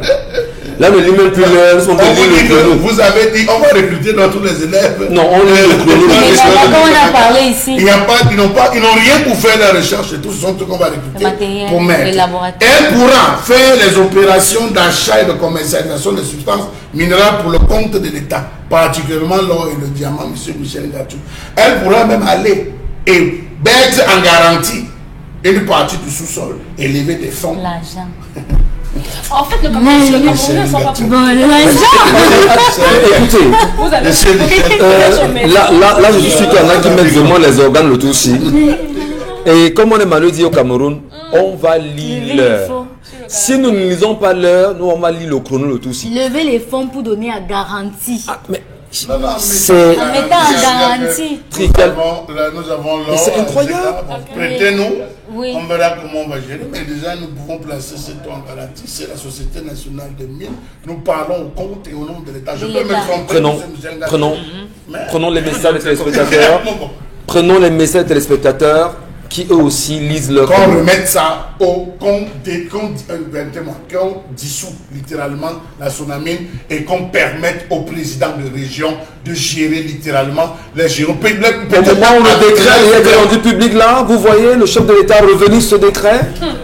Il a pensé, il a mis en place Sonamine. Vous croyez qu'on va le faire aussi facilement? M. Michel Ngachou, qu'on peut arriver sur vos terres à Bassamba, on se rend compte qu'en Bassamba, vous avez le fer. La Sonami vient avoir dans des individus venir procéder au comptage de vos maisons au nom de l'État. On vient compter vos maisons, on détruit tout Pendant que vous bagarrez pour les indemnisations, on procède au travail au compte de l'État. Ouais. Quels sont vos droits? Le président des régions pourra intervenir, le public indépendant ou ses conciliateurs, qui pourra vous accompagner dans cette mission. Mais vous êtes en train de parler d'une chose où vous avez donné le pouvoir à la chèvre au président des conseils régionaux, et c'est encore vous qui tenez d'accord? Il faut que tous les Camerounais aillent à l'école. Non, mais Ouais, écoutez, vous non, je vais le dire comme ça. C'est ceux qui sont là à l'école qui nous font ça. Il faut qu'on trouve le moyen d'instruire tout le peuple camerounais. Je m'explique. Programme scolaire aussi. Il faut qu'on revoie sincèrement tout le système éducatif camerounais. Parce que si les Camerounais ne prennent pas conscience du fait que l'on utilise les textes, on utilise les mots, les phrases au quotidien pour pouvoir les endormir. Les virgules, les points, virgules. C'est grave, monsieur Bachou. C'est très Il important. faut qu'on trouve le moyen, il faut qu'on trouve le moyen de repenser l'éducation dans ce pays et ne pas mettre à la disposition des Camerounais des ouvrages venus de la France. Parce qu'on est conscient que l'ennemi a tous les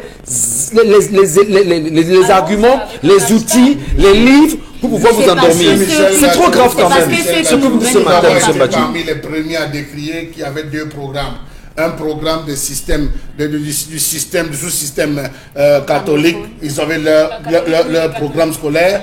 Les évangélistes avec leur programme, l'école publique. Vous allez voir qu'ils n'utilisent pas les mêmes livres. Tous les différents systèmes-là ont chacun des livres. Nous l'avons décrié. Mais vous étiez le premier à dire ils ont leur façon de voir. En dehors des écoles qui ont les noms des pays. Monsieur Michel, il faut qu'on remette cela au président des régions. C'est au président des régions de déterminer l'ampleur. Sa société, celle de la Sonamine peut se lever, mais le directeur de la Sonamine peut se lever et dire que merde, en Djombe, il y a des réserves là-bas. Nous déplaçons le siège pour Djombe. On arrive en Djombe, on vide, on vide. Le siège peut se déplacer. Oui. Allez lire les articles, le décret. Vous allez vous rendre compte qu'on peut déplacer. En fonction de ce qu'on trouve là. On n'a pas dit en fonction, mais on peut. Et on a un souhait développé. Je vous en prie, Karine. Avec l'avènement de la décentralisation, il était question que chaque région gère ses propres ressources minières, non?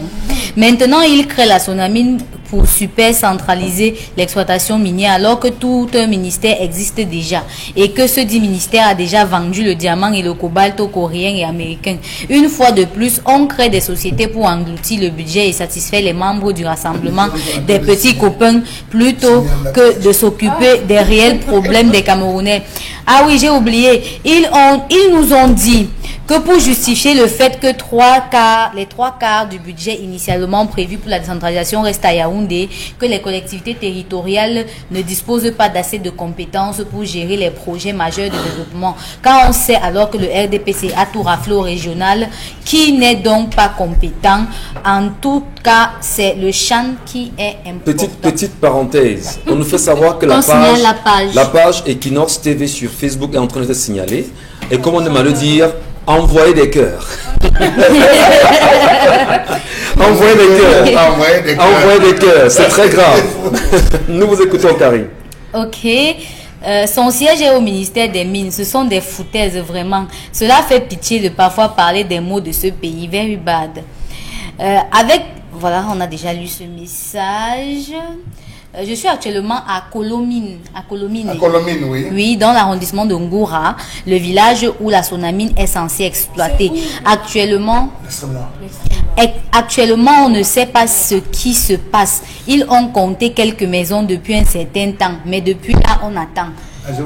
Le Taliban blindé. Je vous ai dit, on ne bat qu'on compte vos maisons sur l'espace du site. On dit, bon, on va vous dédommager en hauteur. De nuit, on vient, on casse. Pendant que vous faites les manifestations, on vous convoque à la préfecture. Enregistrez-vous, créez un collectif, faites la liste. On va vous dédommager. Comment sortir le pays de cette merde, monsieur? Vous avez les présidents des régions. C'est grave quand même. Hein? Vous avez les présidents des régions. Eux-mêmes ne parlent pas. Mais ils ont quel pouvoir? Est-ce qu'ils ont déjà pris Envoyez les cœurs. La page est signalée. On va évoluer. La polygamie d'aujourd'hui est très différente de celle de nos grands-parents, que nos grands-parents ont connue. Certaines personnes, comme femmes, hommes, femmes ou enfants, ont perdu leur vie à cause de la polygamie d'aujourd'hui. Gaël Mewak. De la polygamie. Je crois avoir présenté mes excuses. Non, la deuxième femme est un danger dans ce foyer.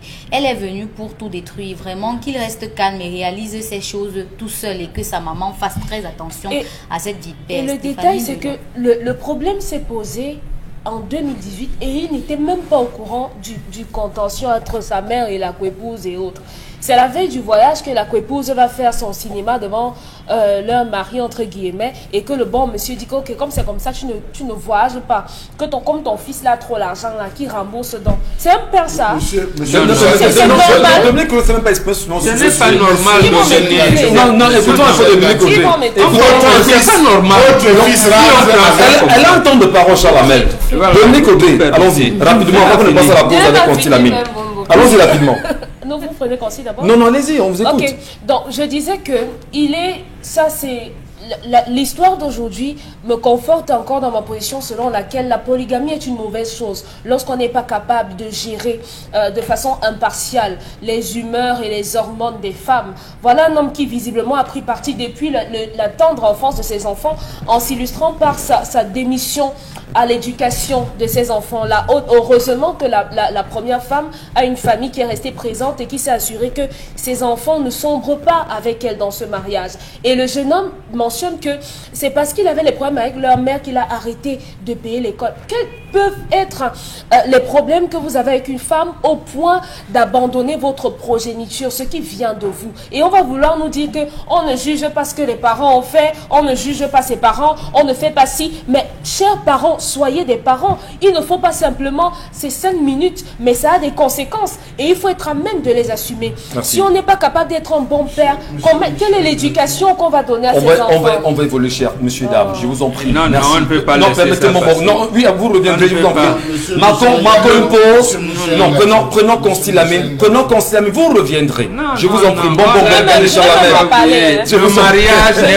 Le mariage n'est pas une bonne chose avec nous. si on ne sait pas s'en prendre. C'est pas seulement la polygamie. Merci à vous. L'Europe nous a montré. L'Europe nous a montré avec. Je ne vous ai pas interrompu. L'Europe nous a montré avec le confinement que c'est la même chose tous les jours. Oui, on reviendra. Oui, mais c'est la même chose tous les jours. Merci, je ne vous ai pas interrompu, madame. La pub, je vous en prie. Constille Lamine, bienvenue à vous ce matin. Bonjour et merci de nous retrouver à nouveau.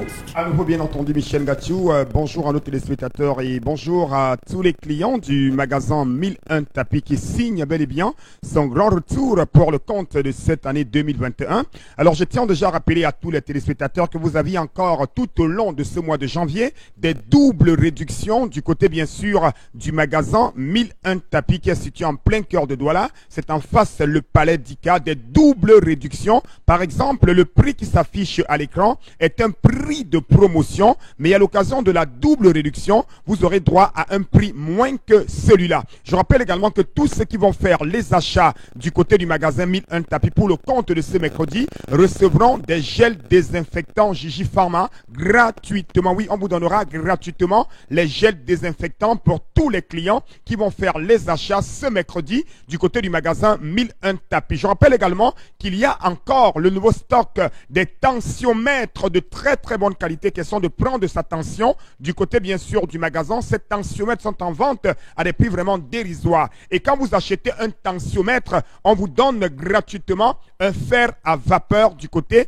du magasin 1001 Tapis. Alors nous allons tout de suite démarrer la vente de ce matin par le premier article. C'est un tapis de décoration. Il coûte normalement 17 000 francs, mais à l'occasion de la double réduction, vous l'achèterez à 15 000 du côté bien sûr du magasin 1001 Tapis, soit une réduction de 2 000 francs du côté bien sûr du magasin 1001 Tapis. La suite nous conduit avec le concours de la réalisation. Ah, bien entendu, dans ce tapis turc, le robot mixeur Double est de retour. Le prix de promotion est de 12 000 francs. Le prix de la double réduction est moins de 12 000 du côté bien sûr du magasin 1001 Tapis, uniquement pour cette année 2021 pour le mois de janvier. Les fers à vapeur moyens, au lieu de 7 500 francs, vous les achèterez à 7 000 du côté bien sûr du magasin 1001 Tapis. Commencez l'année dans la danse, dans la joie avec des magnifiques woofers. Vous les avez à moins de 35 000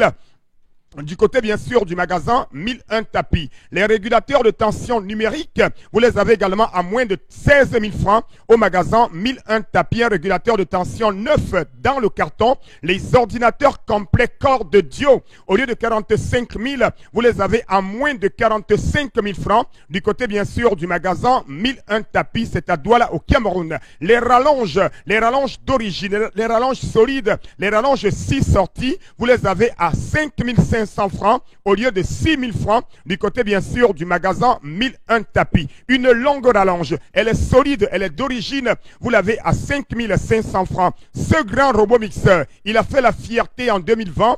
On le remet encore en 2021. Vous l'avez à moins de 24 000. Il est grand, il est costaud, il est robuste, il est solide. Les clés USB 32 Go dotées d'un système de sécurité. Vous les avez à 9 000 au lieu bien sûr de 9 500 francs. Du côté bien sûr du magasin 1001 tapis. Laptop Core de Dio avec webcam, Wi-Fi à moins de 85 000 au magasin 1001 tapis. Les bouloirs électriques au lieu de 6 500 francs, vous les avez à 6 000 au magasin 1001 tapis. Un grand fer à vapeur de 12 000 qui coûte plus de 35 000 francs ailleurs. Vous l'avez à moins de 12 000 francs au magasin 1001 tapis. Livraison dans tout le Cameroun. Les woofers de qualité à moins de 35 000. Qualité sonore, clé USB, carte mémoire, radio incorporée. Pour écouter la radio, vous les avez à moins de 35 000. Un laptop Core i5. Les laptops Core i5 sont de retour. Vous les avez à moins de 135 000 francs. Laptop Core i5, 250 Go de disque dur, 4 Go de RAM. Lecteur et graveur DVD webcam à moins de 135 000 francs. Les couvre-bouteilles, pour ceux qui veulent sécuriser leurs bouteilles de vin, les bouteilles de bière, vous avez des couvre-bouteilles, 3 couvre-bouteilles à moins de 1500 francs au magasin 1001 tapis. Le détendeur intelligent IGT, ça permet de réduire la consommation du gaz. Ça sécurise la bouteille. C'est le seul détendeur qui parle, qui dit « Bonjour monsieur, votre gaz est en train de finir. » Vous l'avez à moins de 12 000 francs. Les lustres de qualité supérieure à partir de 50 000. Donc, chers téléspectateurs, venez au magasin 1001 tapis en face du palais d'Ika. Passez vos commandes, régulateurs de tension, ouf, robot mixeur, tous ces articles-là. Et dès que vous achetez, on vous donne un gel désinfectant gratuitement pour tous les clients. Merci beaucoup. Remercions infiniment Constilamine. Vraiment. Merci pour le travail que vous faites chaque jour pour le grand public camerounais qui devrait forcément s'en servir. Karine Santia, la revue des réseaux sociaux ce matin, qu'est-ce qui se passe sur la toile ? Ce qui se passe sur la toile est très grave.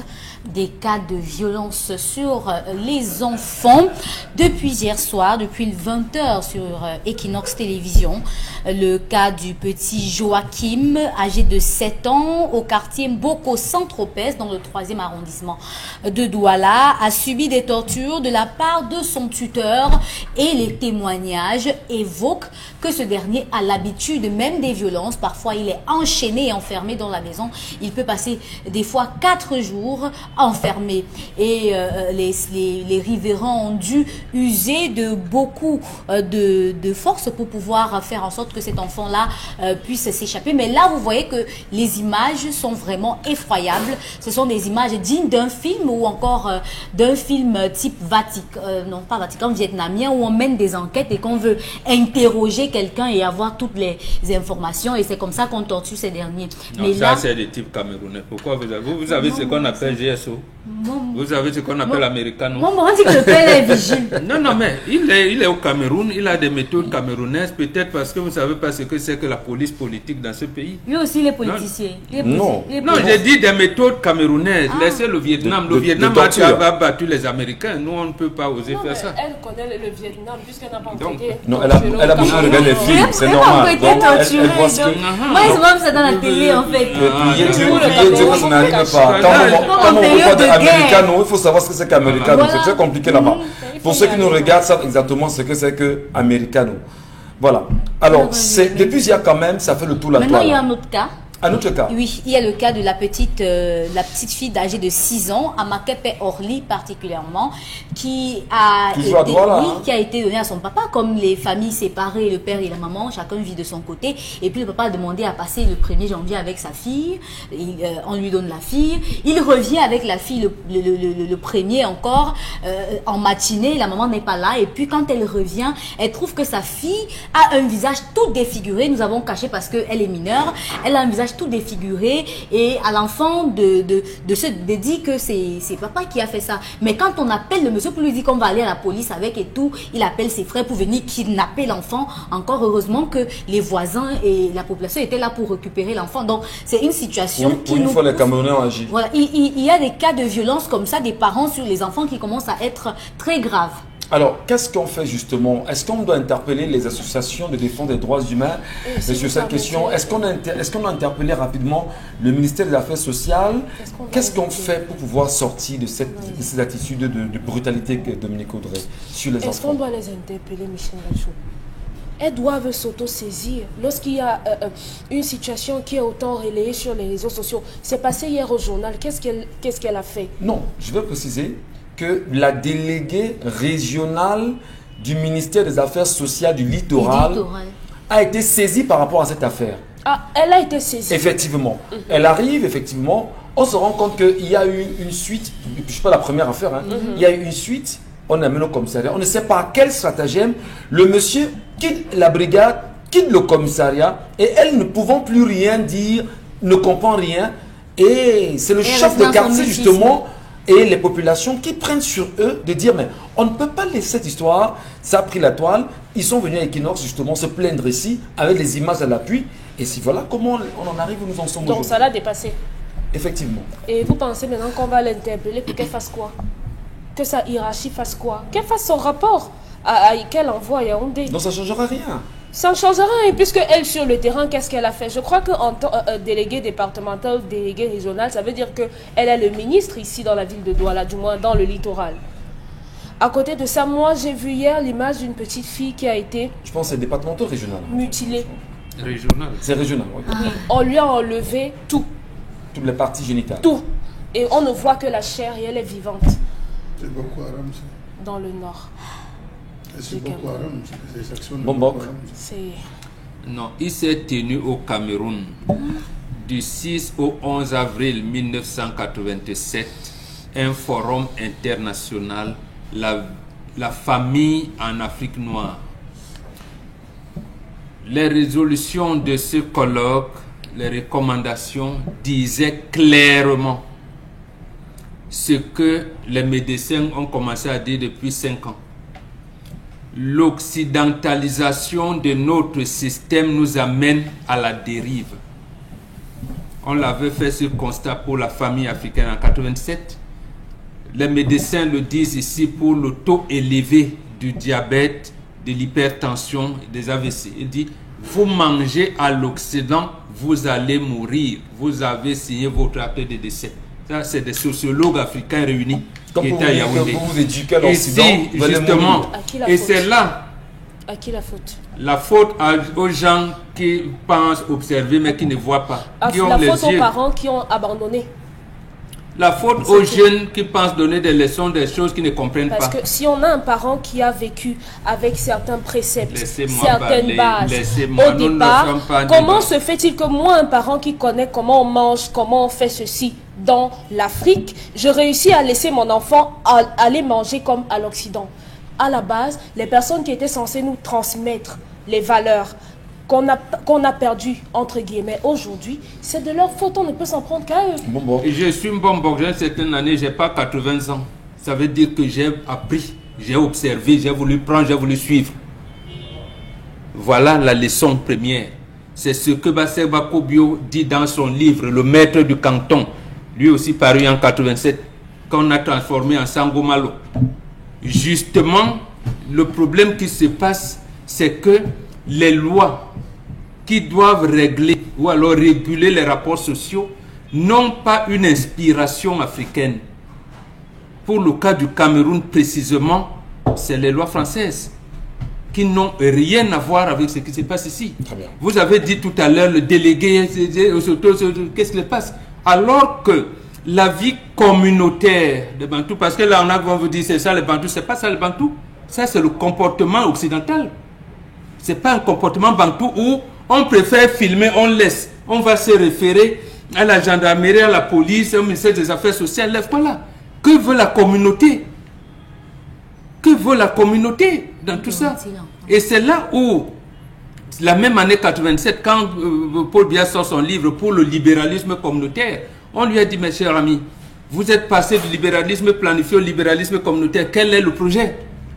C'est quoi le contenu? contenu? On aboutit. Donc, en fait, ici, le délitement des valeurs morales, parce que vous êtes allé à l'église, parce que vous êtes allé à leur école, et parce que vous avez abandonné vos trucs. Très bien. 2 Américains ont écrit d'ailleurs un livre là-dessus. Why Nations Fall. Voilà. La décrépitude des nations. Donc, laissez la pétition. Et justement, parce que chez nous, on ne peut pas, Charles Hamel ne peut pas me laisser taper sur mon enfant qui a crié sur ma femme, sur tel. Non, il intervient et j'ai l'obligation de rester tranquille. Parce que le voisin, qu'est-ce qui se passe? Même si je suis dans une barrière de 1000 mètres, il va cogner, va toquer, va chercher à entrer.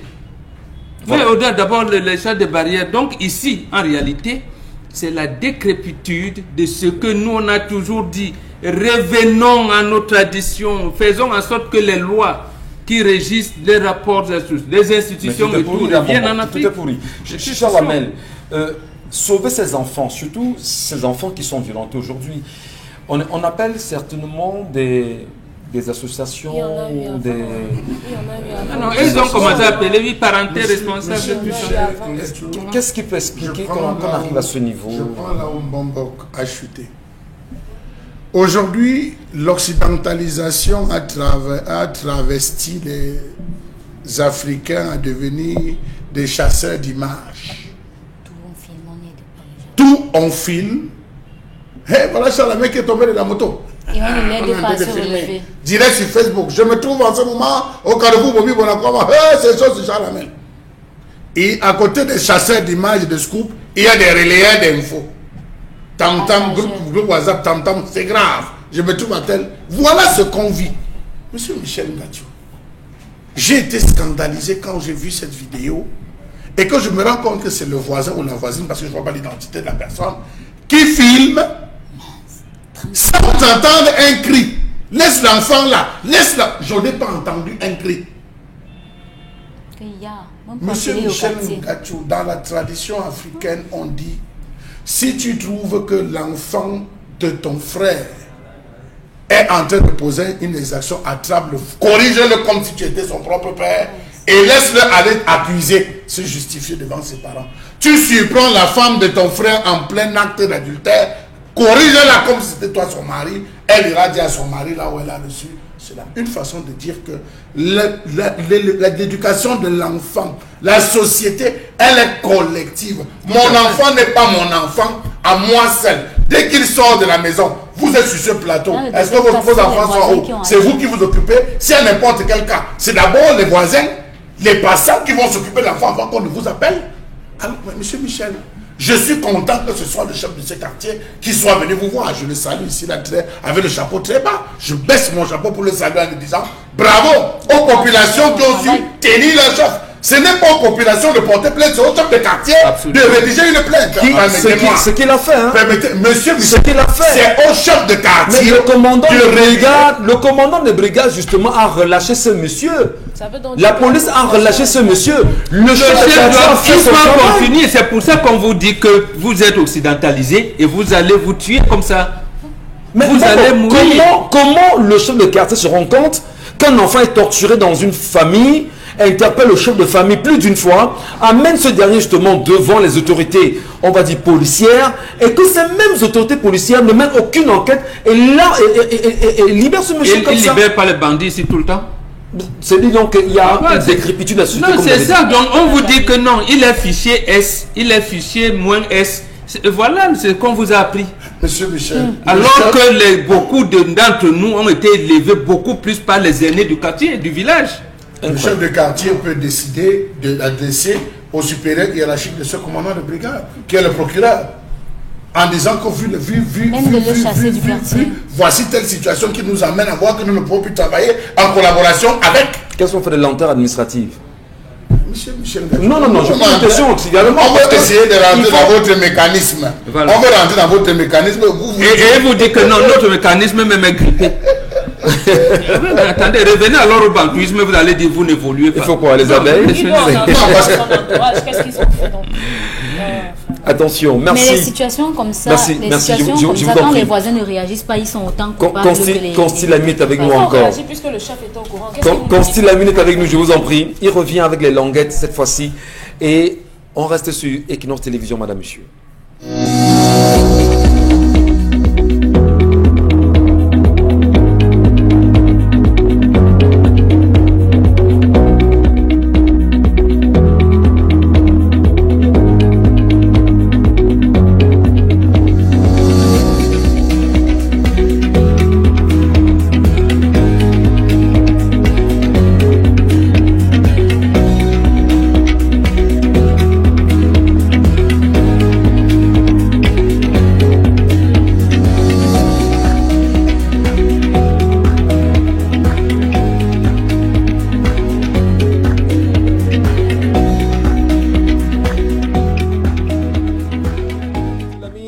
Voilà, vous êtes avec nous. C'est languettes ou est-ce qu'on les retrouve véritablement? On les retrouve bien entendu au magasin 1001 tapis. C'est dans ce magasin que vous avez tous les produits du concept Salaka. C'est au magasin 1001 tapis que vous avez des produits que vous ne retrouverez nulle part ailleurs. Il faut rappeler que le magasin 1001 tapis, le concept Salaka, c'est bien entendu ce concept qui vous permet d'avoir des produits innovants. Vous les avez découverts en 2020, vous les avez achetés en 2020, vous les avez adoptés en 2020, vous aviez été des ambassadeurs en 2020 et en 2021, le concept Salaka vous remet encore, bien entendu, sur le marché les languettes médicales. Regardez comment elles se présentent, ces languettes médicales. Là, c'est le bas de ces languettes médicales et là, c'est l'intérieur de ces languettes médicales disponibles en deux modèles. Un modèle pour les hommes et un modèle pour les femmes. Les languettes médicales, comme son nom l'indique, ce sont des languettes qu'on met à l'intérieur de la chaussure. Ces languettes médicales présentent plusieurs avantages, notamment, ça permet bien entendu, c'est-à-dire d'éliminer les douleurs au niveau de la plante du pied.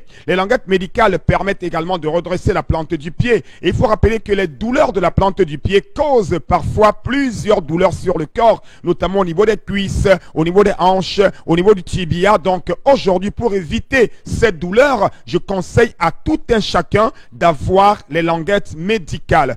On n'a pas besoin d'avoir mal à la plante du pied pour avoir une languette médicale. Oui, même quand on a une plante du pied en bonne santé, il serait important de se prévenir contre les douleurs de la plante du pied. Donc, any man with a yummy just now must come for magasin 1001 tapis and commander languette médicale. Oui, Consti Lamine dit cela. Il dit, faudra ça for Yaoundé, faudra ça for Garoua, faudra ça for Ngelemenduka. Just call concept Salaka and commander ya languette médicale. Oui, je rappelle, une paire de languettes médicales. Vous ne retrouverez cela nulle part ailleurs, chers téléspectateurs. C'est facile à utiliser, pas besoin c'est-à-dire de cérémonie, pas de protocole. Une fois qu'on a acheté sa languette médicale, on peut l'adapter selon sa pointure. C'est également ça une grande innovation. Vous l'avez au magasin 1001 tapis à un prix très très abordable. Regardez le prix qui s'affiche à la télé et venez au magasin 1001 tapis et commandez votre paire de languettes médicales. Merci beaucoup et rendez-vous à Aqua, c'est à Douala au Cameroun. Merci beaucoup Consti Lamine. Madame, monsieur, intéressez-vous aux affaires de la nation. Si vous ne faites pas la politique vous fera et au pire des cas, il va vous broyer. Surtout, intéressez-vous à la question de la sonamine. À quoi ça sert au Cameroun? À demain.